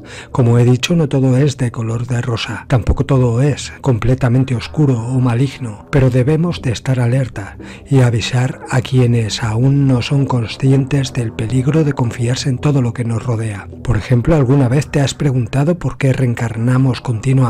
¿Por qué tenemos vidas físicas tan cortas? Y en su mayor parte los únicos caminos espirituales son religiones y maestros muy dudosos. ¿O por qué esas religiones están construidas sobre estructuras jerárquicas? ¿Por qué no recordamos nuestras vidas pasadas? ¿Cómo podemos resolver nuestro pasado si ni tan siquiera lo recordamos? Pasamos con nuestras vidas pasadas persiguiéndonos, pero no podemos verlas, no podemos recordarlas. Llevamos los hábitos y rasgos residuales de nosotros mismos, pero no tenemos ni idea de dónde vinieron. En su mayor parte, no tenemos idea de cómo nos están afectando ahora. Por lo tanto, ¿cómo podemos resolver nuestros problemas pasados? Especialmente porque nos afectan incluso en esta vida. ¿Qué persona religiosa, maestro espiritual, canalizador, yogi, ha respondido satisfactoriamente a esta pregunta? Se describe en los textos védicos que la humanidad vivió una vida muy larga durante la Edad de Oro. Pasaron sus vidas en profunda meditación y estaban en equilibrio y armonía con Madre Tierra. Entonces sucedió algo. En antiguas leyendas, mitos y textos se describe la caída del humano. Por ejemplo, en el milagro egipcio se dice lo siguiente: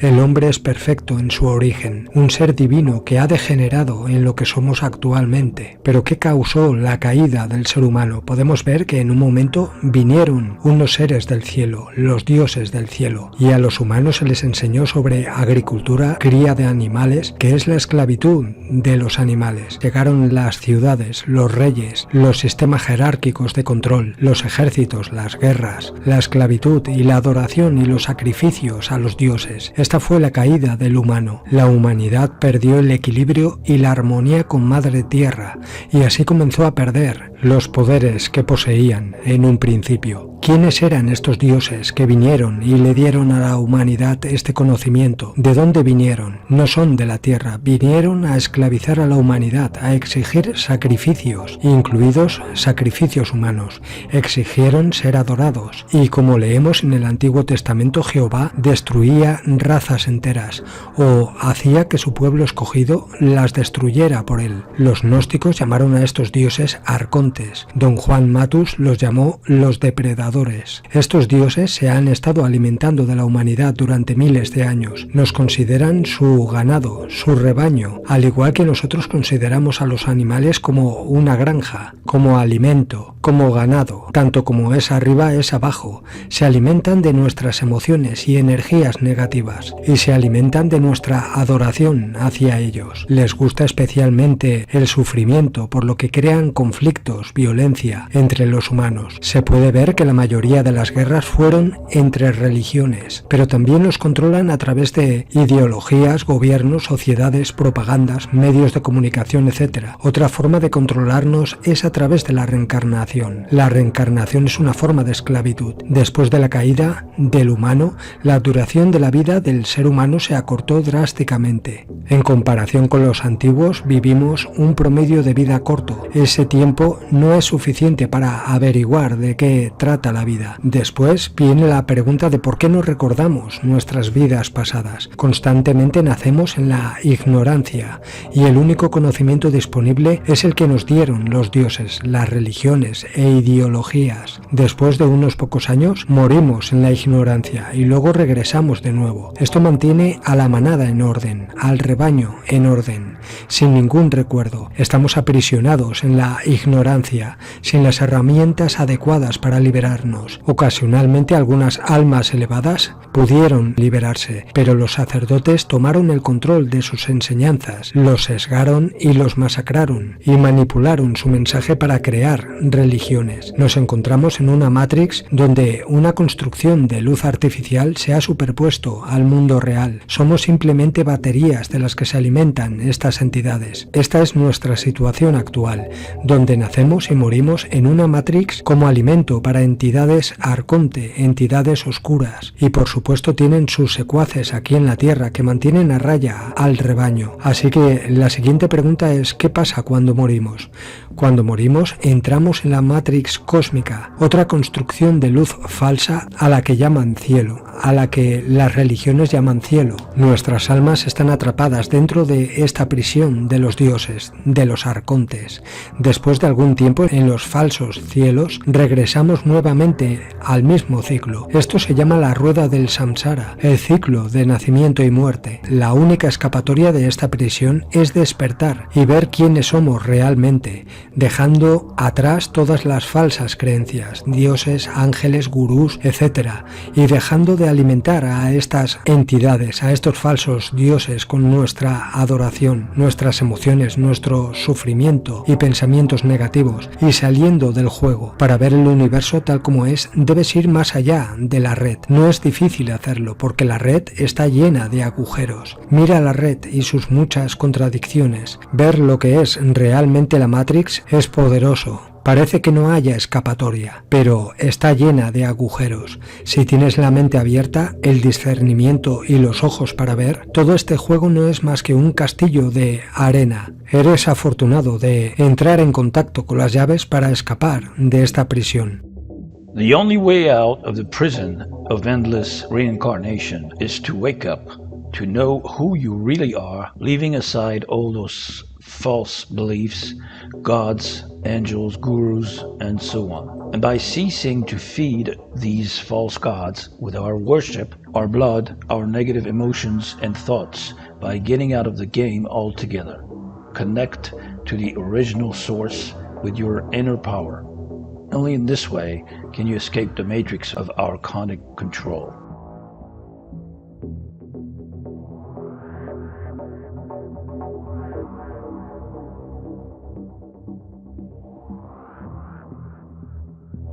NDEs, near-death experiences featuring aliens. Some near-death experiences described by NDErs involve alien, extraterrestrial, inter- or extra-dimensional creatures, in these specific cases linked to non-human entities and archetypes. The NDERF website, which you can access at nderf.org, has the world's largest near-death experience NDE database. It contains over 5,000 NDEs from around the world, listed and translated into numerous languages. Let's go over just a few of the exogenous encounters during these near-death experiences. Ruth was quoting, "I was taken to special entities who looked like the usual Greys, but they had lots of wrinkles on their faces. They called themselves the Council and said they were part of a group called Soul Recyclers, helping souls to reincarnate."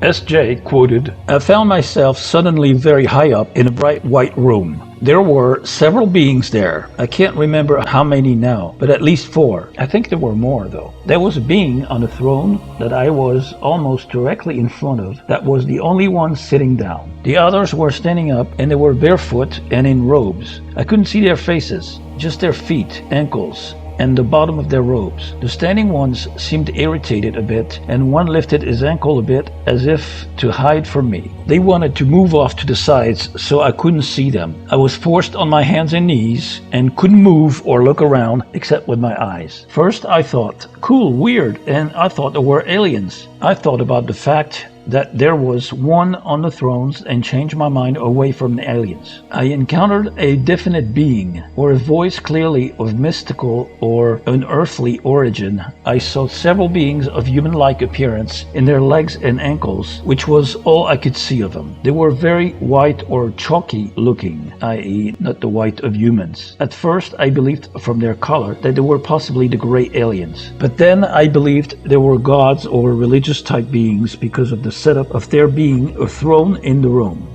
The room was very bright white and they were wearing robes. I do not necessarily view this being on the throne as the big G, God, who I feel is probably a different sort of abstract and a more universal, non-human consciousness. However, I did feel the beings I was seeing have historically been gods by other humans. But even though they caused me to be on my hands and knees and kept me at an official distance and hid their faces from me, I still felt towards the throne being like a kid that had stumbled into his father's office while he was at work. The administrative beings that were standing up, I felt they were more annoyed than the one on the throne. I felt like the one on the throne acted like a good father who took some time out of his business to teach his kid something quickly before sending him off, even though it was rude that the kid had interrupted.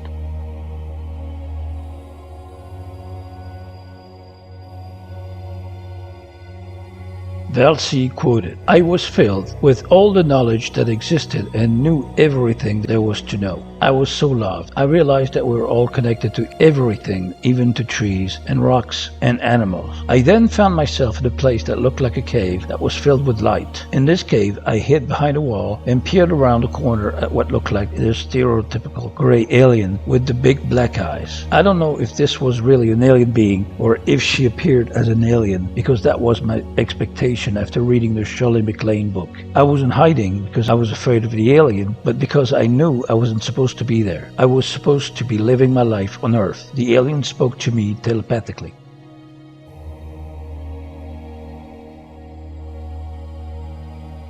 Michael B. quoted, "Their eyes were medium-sized and black in color, just like human eyes, only a little bigger. They were not big almond-shaped bug eyes. They had small noses and nostrils, like a child's nose. In fact, I'd say they looked like children. They had small, thin-lipped mouths. Their heads rounded in a way that reminded me of the aliens we refer to as the Greys, but the heads were not elongated, but closer to human-shaped heads. Each one of them was outlined in a thick line of pure brilliant white. They had a thin line of very bright white light surrounding them. Behind them, looking deeper into the portal, was the brightest white I have ever seen."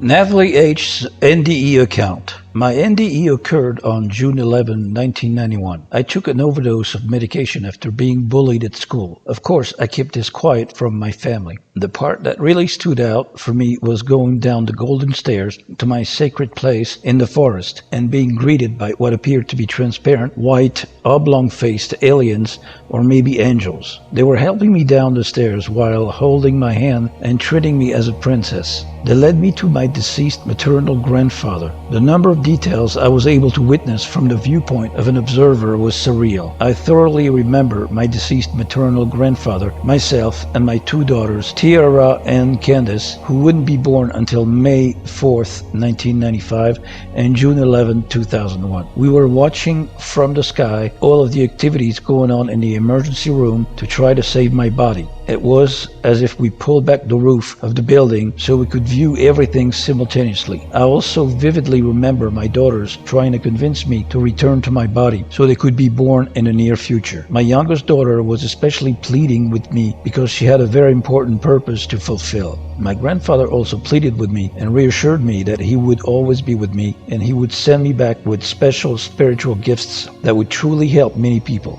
After much pleading from maternal grandfather and my two daughters, I reluctantly decided to go back into my body for good.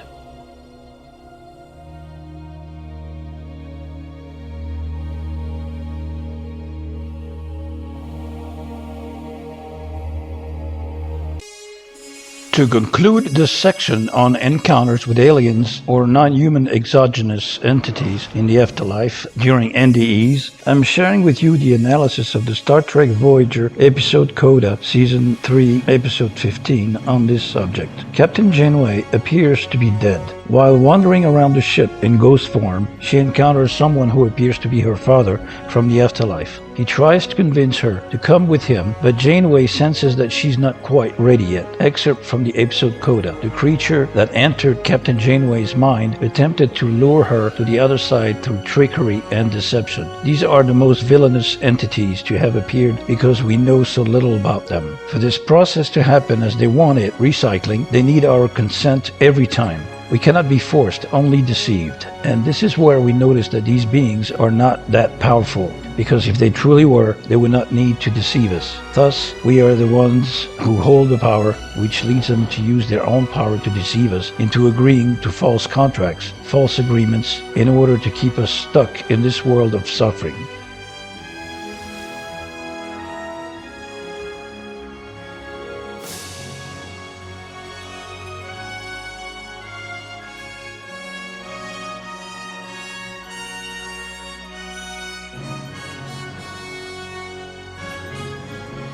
Problem solving.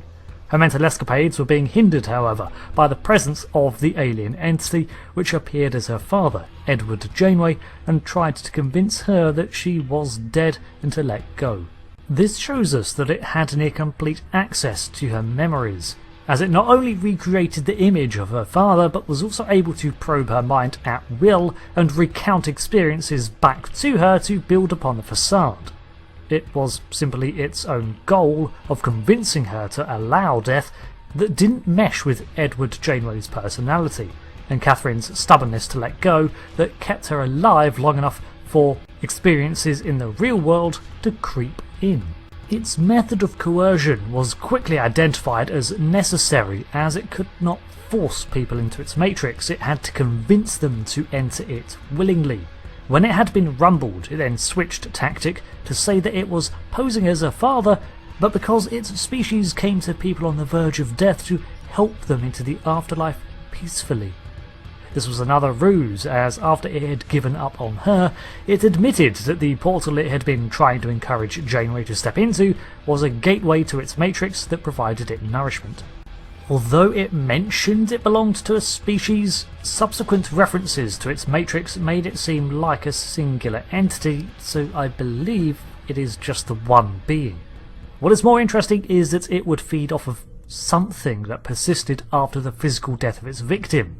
Star Trek has long had the idea of neural energy, of a life force made up from a person's bioelectric processes, and perhaps it was simply this force it wished to whisk away to its realm at the point of death, akin to a Davidian feeding off of neural energy. The Matrix may have been a way to keep the mind active beyond the death of the physical in this other realm, to provide a constant source of food. Probably not a pleasant experience for the mind. Examples of this. So in a way this essence is a semi-quantifiable thing in Trek, so yeah, it wanted her soul. The closest thing we get to a similar instance is when B'Elanna Torres enters Grethor in a near-death state too, but with the Coda entity, we have 100% proof that this was an intrusive being at play here. One that could keep Janeway's mind from responding to outside stimulus while it manipulated her into accepting death, or its version of it. This led Janeway to speculate that many near-death experiences were down to this being, but did not enjoy that premise. However, it does feel very diabolical in its telling, with a force trying to convince you to give away your soul, just to condemn you beyond death to a long, long time of suffering. Perhaps this creature is responsible for some of those experiences. What finalises this as a particularly chilling episode for me is that this creature was driven out eventually by Janeway's denial of it, and the efforts of the rescue team in reviving her, but it was not destroyed in any way. But the entity seemed to grow frustrated and leave of its own accord. In fact, it stated that it would be waiting for her next time she died, and that she would be part of its matrix eventually. So, unlike some of the other creatures of this bestiary, this one stands out for its undefined nature.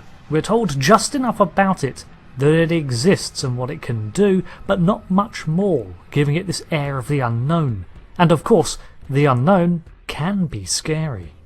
There are a lot of questions out there that we don't know the answers to, and some that cannot be answered.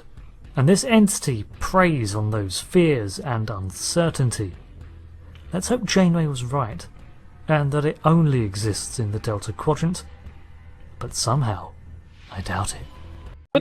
Quelquefois dans des séances d'hypnose, l'hypnothérapeute les amène vers ces fameux défunts, et sur le site nderf.org qui a plus de 4000 et quelques témoignages.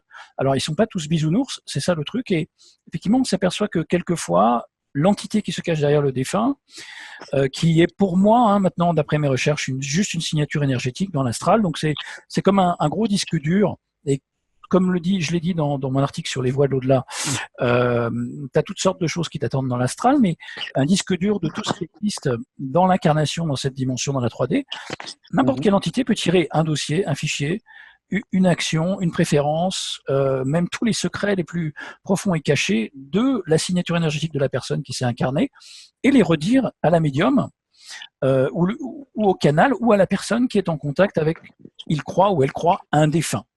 C'est simplement, on n'est qu'information.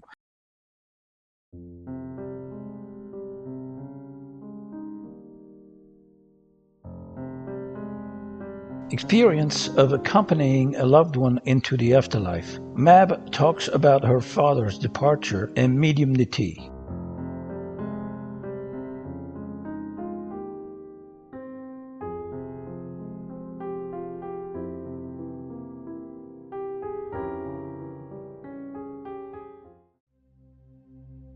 C'était il y a 7 ans.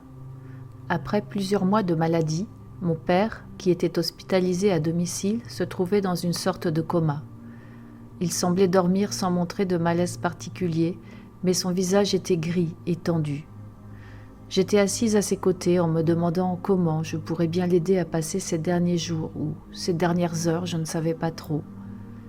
J'ai donc décidé d'utiliser ma médiumnité naturelle pour me mettre à son écoute. Quelques précisions sur les termes lorsque je parle de médiumnité. Je parle de la faculté intuitive naturelle dont chaque être humain est doté pour se relier à des informations inconnues ou non perceptibles par les 5 sens habituels, et je parle de la faculté qu'a l'humain de se faire l'intermédiaire de ces informations en les rapportant dans le monde visible. Il se peut d'ailleurs que ces informations servent aussi à travailler dans les mondes dématérialisés. J'ai donc fermé les yeux et je me suis connectée à mon père pour lui demander comment il se sentait et s'il avait besoin de quelque chose. J'ai tout de suite obtenu une image de lui, enfermé dans une sorte de bulle d'eau scellée et paniqué à l'idée de s'y noyer en tapant des poings pour en sortir. Il me faisait comprendre qu'il ne pourrait pas partir tranquillement tant qu'il n'arriverait pas au préalable à respirer normalement et avec calme. J'ai donc pris conscience que l'inconfort de son état physique l'empêchait de rassembler ses esprits pour ces derniers instants. J'ai été très étonnée de recevoir cette image car, hormis peut-être quelques râles occasionnels, il ne montrait pas de signes de détresse respiratoire. Mais j'ai fait part de cette information à mon frère, qui était son médecin traitant, information qu'il a immédiatement prise au sérieux en prescrivant de l'oxygène. Ma sœur, qui le veillait également, infirmière anesthésiste de profession, était en total désaccord avec cette mesure, car de par son métier, elle disait avoir l'habitude et considérait l'apport d'oxygène comme inutile.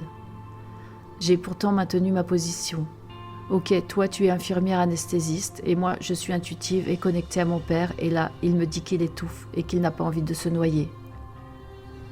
À partir du moment où il a reçu l'oxygène, son visage a commencé à se détendre progressivement et il a paru dormir avec plus de douceur. Quelques heures après, je me suis connectée à lui à nouveau. Cette fois, j'ai reçu une image de lui assis sur son lit dans une pièce vide, en tenue blanche d'hôpital, avec une valise de chaque côté et commençant à léviter. Il me faisait comprendre qu'à présent, il était apaisé. Il se sentait bien, il était en partance. Il est décédé le lendemain à 5 heures du matin.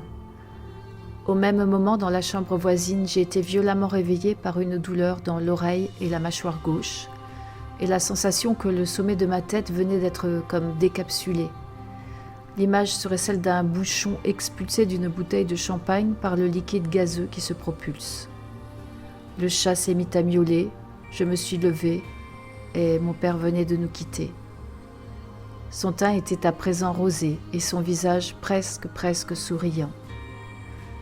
En me connectant à lui pour la 3e fois, je lui ai dit par télépathie « Je te souhaite bon voyage. Évidemment, je ne me souviens pas consciemment d'avoir vécu ce passage vers la mort comme toi à présent, mais s'il te plaît, fais attention.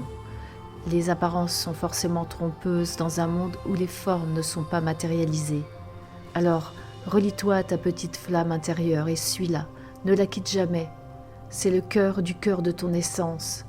Ne va pas dans le tunnel de lumière. Si tu vois maman ou tes parents qui t'appellent ou qui t'attirent vers ce lieu, n'y va pas avant d'avoir consulté d'abord cette petite flamme intérieure pour suivre la route qu'elle t'indique, elle et elle seule.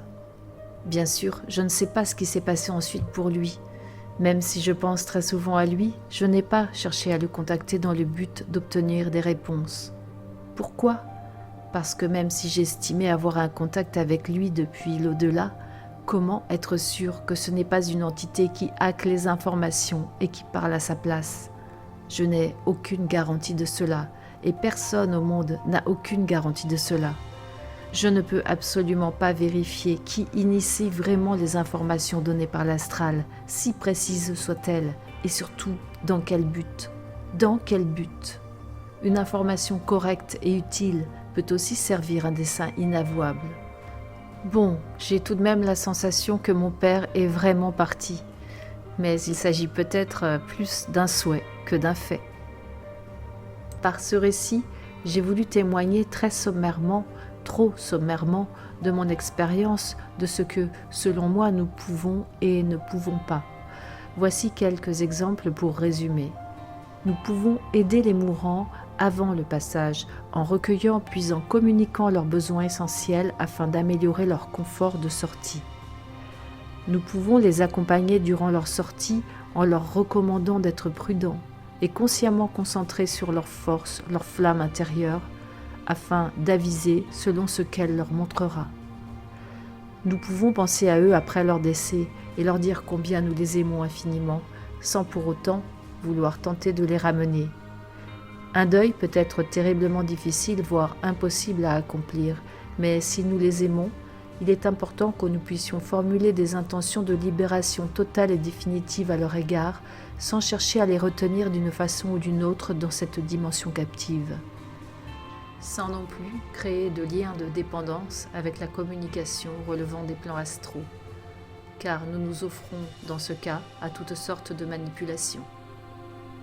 Au moment du décès, nous ne pouvons pas précipiter les défunts abusivement vers des rituels, des tunnels, des accompagnements, des dogmes que nous avons établis à l'avance pour eux et qu'ils n'ont pas forcément choisis. Qui sait d'ailleurs si au dernier moment, selon ce qu'elle vit, une personne croyante, athée, ignorante ou autre n'a pas décidé de vouloir faire volte-face tout à coup par rapport à ses croyances initiales. Mesdames, messieurs, aucun médium people, aucun passeur d'âme labellisé, aucun promoteur de NDE ne vous dira jamais cela, même lorsqu'ils agissent de bonne foi, généreusement et avec morale. Car si c'était le cas, ce serait non seulement pour eux la mort économique assurée, mais aussi un affaiblissement considérable de leurs pouvoirs occultes, qui sont d'autant plus spectaculaires que leurs allégeances aux forces astrales qu'ils servent est élevée. A contrario du business de l'astral, la médiumnité naturelle humaine, ainsi que tous les autres dons psychiques, tels que par exemple guérison, télékinésie, prémonition, etc., s'obtiennent éventuellement par un travail long et assidu de réintégration de nos fractales d'âme en dehors de toute allégeance captive vers des puissances extérieures. Ces capacités naturelles peuvent certes obtenir des résultats puissants, mais elles n'ont rien à voir avec les démonstrations époustouflantes de surenchère déployées par les médiums populaires et riches qui doivent leur pouvoir au fait d'avoir clairement offert leur corps et leur esprit à des entités forcément bénéfiques selon eux. Ils ont ainsi obtenu en échange ces grâces tout à coup et plutôt assez facilement lors d'un rituel ou lors d'un état de conscience modifié ou encore lors d'une expérience émotionnelle intense. À moins qu'il ne s'agisse d'un don de naissance, mais souvent derrière les dons de naissance se cache une entité. Je n'ai pas dit toujours. Avec cette panoplie de dons destinés à sauver le monde, ils se sont mis à entendre des voix et à être guidés par des messages, avec des formules récurrentes que vous pourrez retrouver chez bon nombre d'entre eux. Là-haut, on me dit, on me montre que, ta mission, tout est parfait, c'est ce que tu avais à vivre, mes guides, etc. Ces médiums-là ne délivrent pas forcément de fausses informations sur le plan pratique, loin de là, mais au final, ils servent des desseins douteux sans même le savoir. Ce sont en fait des sortes d'instruments inconscients que je nomme les rabatteurs de l'astral, parce qu'en faisant du bien, et même parfois beaucoup de bien au moment T, ils influencent, implantent, programment, maintiennent et dirigent les futurs décédés que nous sommes vers toutes ces allées qui mènent donc in fine au recyclage de la ferme terrestre. Beaucoup de thérapeutes sont aussi concernés. Et tous nomment cela réincarnation avec choix de nouvelles missions pour aller faire une expérience dans la matière afin de pouvoir évoluer au fil des temps. Quel narratif idyllique! Qui peut donc évoluer quand on lui coupe systématiquement la mémoire à l'arrivée? Je me demande bien comment ces mêmes personnes justifieront du soleil vert. J'ajouterais même que plus on se recycle, entendez par plus on se réincarne, entendez par plus nous vivons fragmentés dans des espaces-temps parallèles simultanés.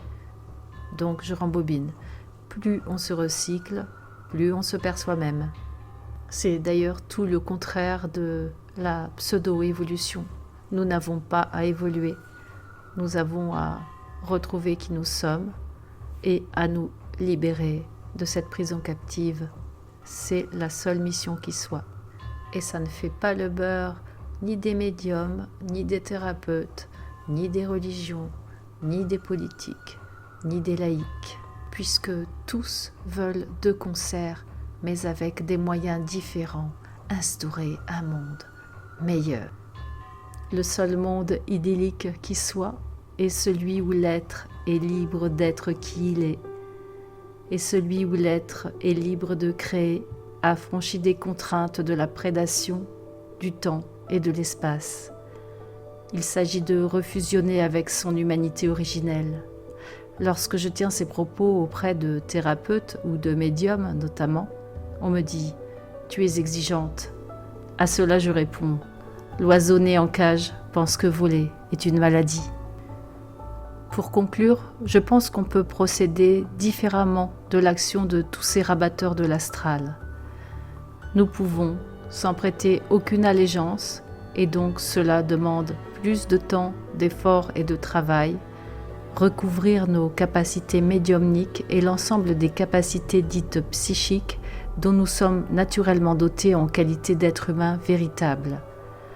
Nous pouvons ainsi non seulement nous réparer nous-mêmes du rapt de notre essence originelle, dont la prédation nous a privés parce qu'elle redoutait précisément notre pouvoir, mais nous pouvons aussi aider les autres lorsque c'est nécessaire.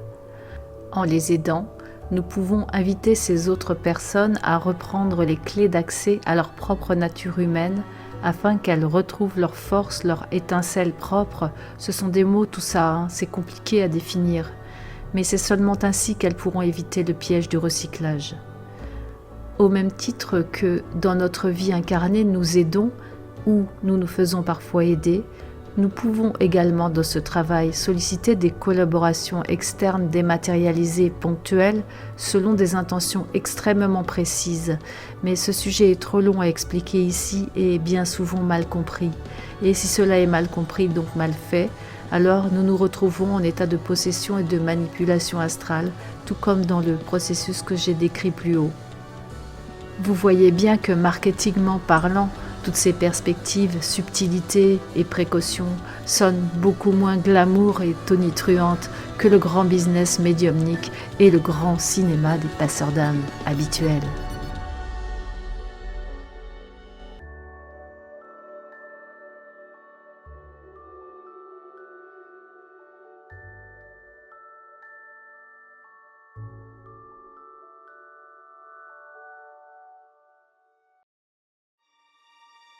Sherry Sweeney lives in Kentucky, USA. Sherry Sweeney holds a Bachelor of Commerce degree. She studied civil engineering in college for 2 years. She's self-taught in the field of quantum physics. For over 30 years, she worked in the corporate world as a construction engineer and contract manager on major construction projects across the United States. As a young woman, Sherry was plagued by dark side entities. She was able to eliminate them from her life without the help of psychologists and psychiatrists or taking their toxic medications. Today, she helps others learn how to do what she did to free themselves. Her article, That's a Lie, explains the method. In our first interview, she spoke to us about mind parasites and solutions, how to free our minds. From early childhood program to social engineering, the negative thoughts and voices in our heads are triggered by external entities. Shay spoke to us on my first show about her experiences, her That's a Lie program method, and much more. She has since participated in 2 panel discussions on my DTV channel, Dimensions TV. Here, she'll talk about the afterlife.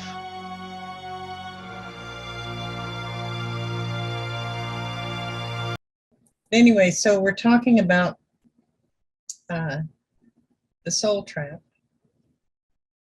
And the first time that I heard about the soul trap, or our souls being trapped, was actually from a book by Graham Hancock some time ago. It's called Entangled.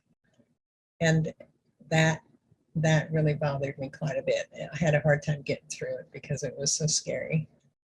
Anyway, the next book that I read was called Alien Interview by Lawrence Spencer, and that was a very interesting book where the alien talked about how people from their tribe, their clan, or whatever they called their group, whatever they called it, came here to observe, and then they got stuck here. So the alien was supposedly here to help figure out how to free them. And then, of course, I've heard George Kavasilis talk about it, and I've heard you, Mark, talk about it too. So it's definitely something to consider. I don't really know if it's true because I haven't been there yet. So I don't know what to expect when when we die. So, but I do know that we don't really die. Our physical body dies, but we don't die. So anyway, but one day I stumbled upon a CD by a guy named William Bullman, who's with the Monroe Institute. And so his CD is called Destination Higher Self. And he says that, when it's his time to go, that's what he's going to do, is say Destination Higher Self. And I thought that was a great idea. So, I already knew from my own life experiences that the dark forces have opposed humans for eons.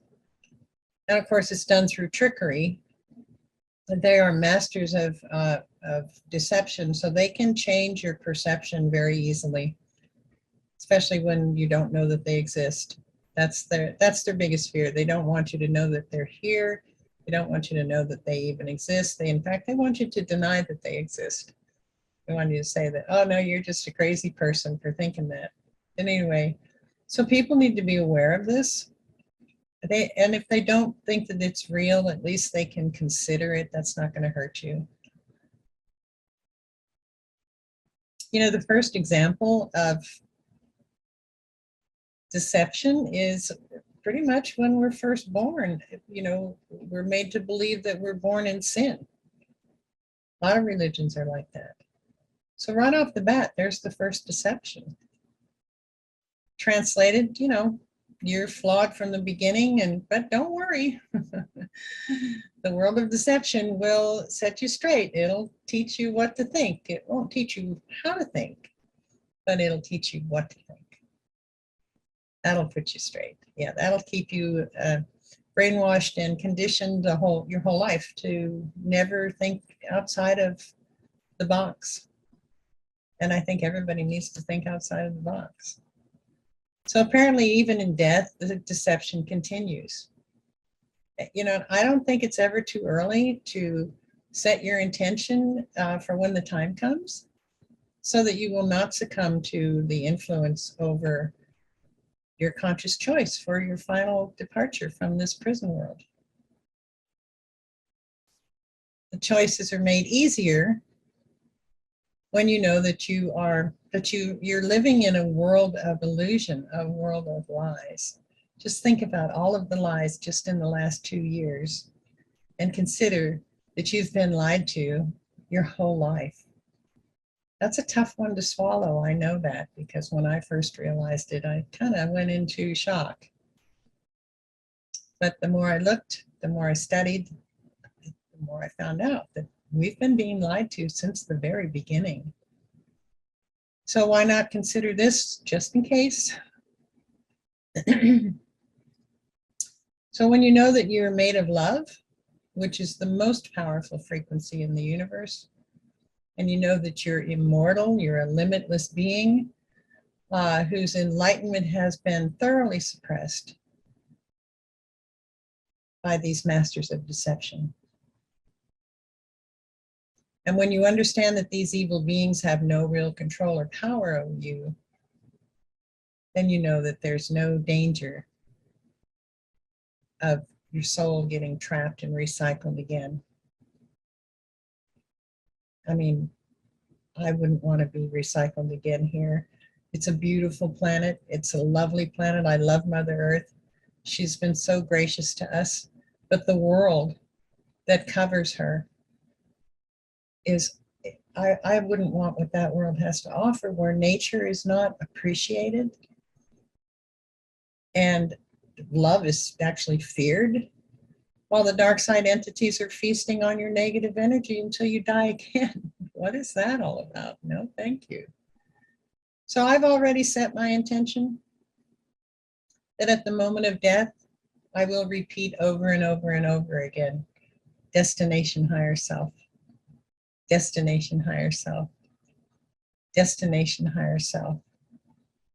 While I'm traveling through illusion after illusion, breaking free from this matrix.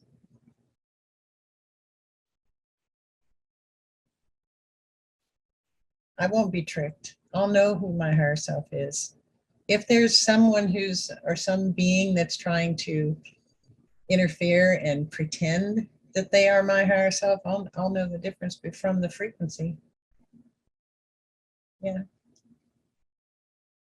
There's no one who can duplicate me. Maybe to you, they could duplicate me, but not to me.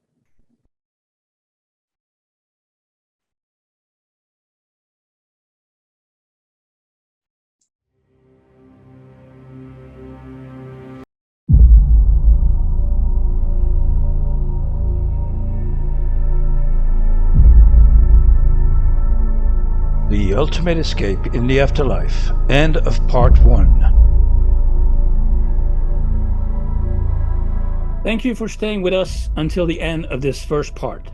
We have just covered the following topics: the process and stages of death, testimonies from the various speakers on the afterlife with David Bouquet, Howdy Mikovsky, Paul Ponceau, Menanda, Jackoner, Mab, and Sherry Sweeney. The Cult of Saturn and its Tribunal, NDEs with Aliens, Deciphering Star Trek's episode Coda, Accompanying the Deceased, etc. We will meet again soon in part 2 to discuss the following topics: the obstacles religious beliefs pose to liberation, the keys and techniques for manifesting one's reality and one's path to the afterlife through intention, direct questions to the AI controlling this simulation, and Director Mark Gray's conclusions. Among the speakers in this second and final part, you'll be able to meet or watch again David Bouquet, Wayne Bush, Michel Rousseau, Guillaume, and a few surprises. See you soon for the continuation of my investigation into the afterlife.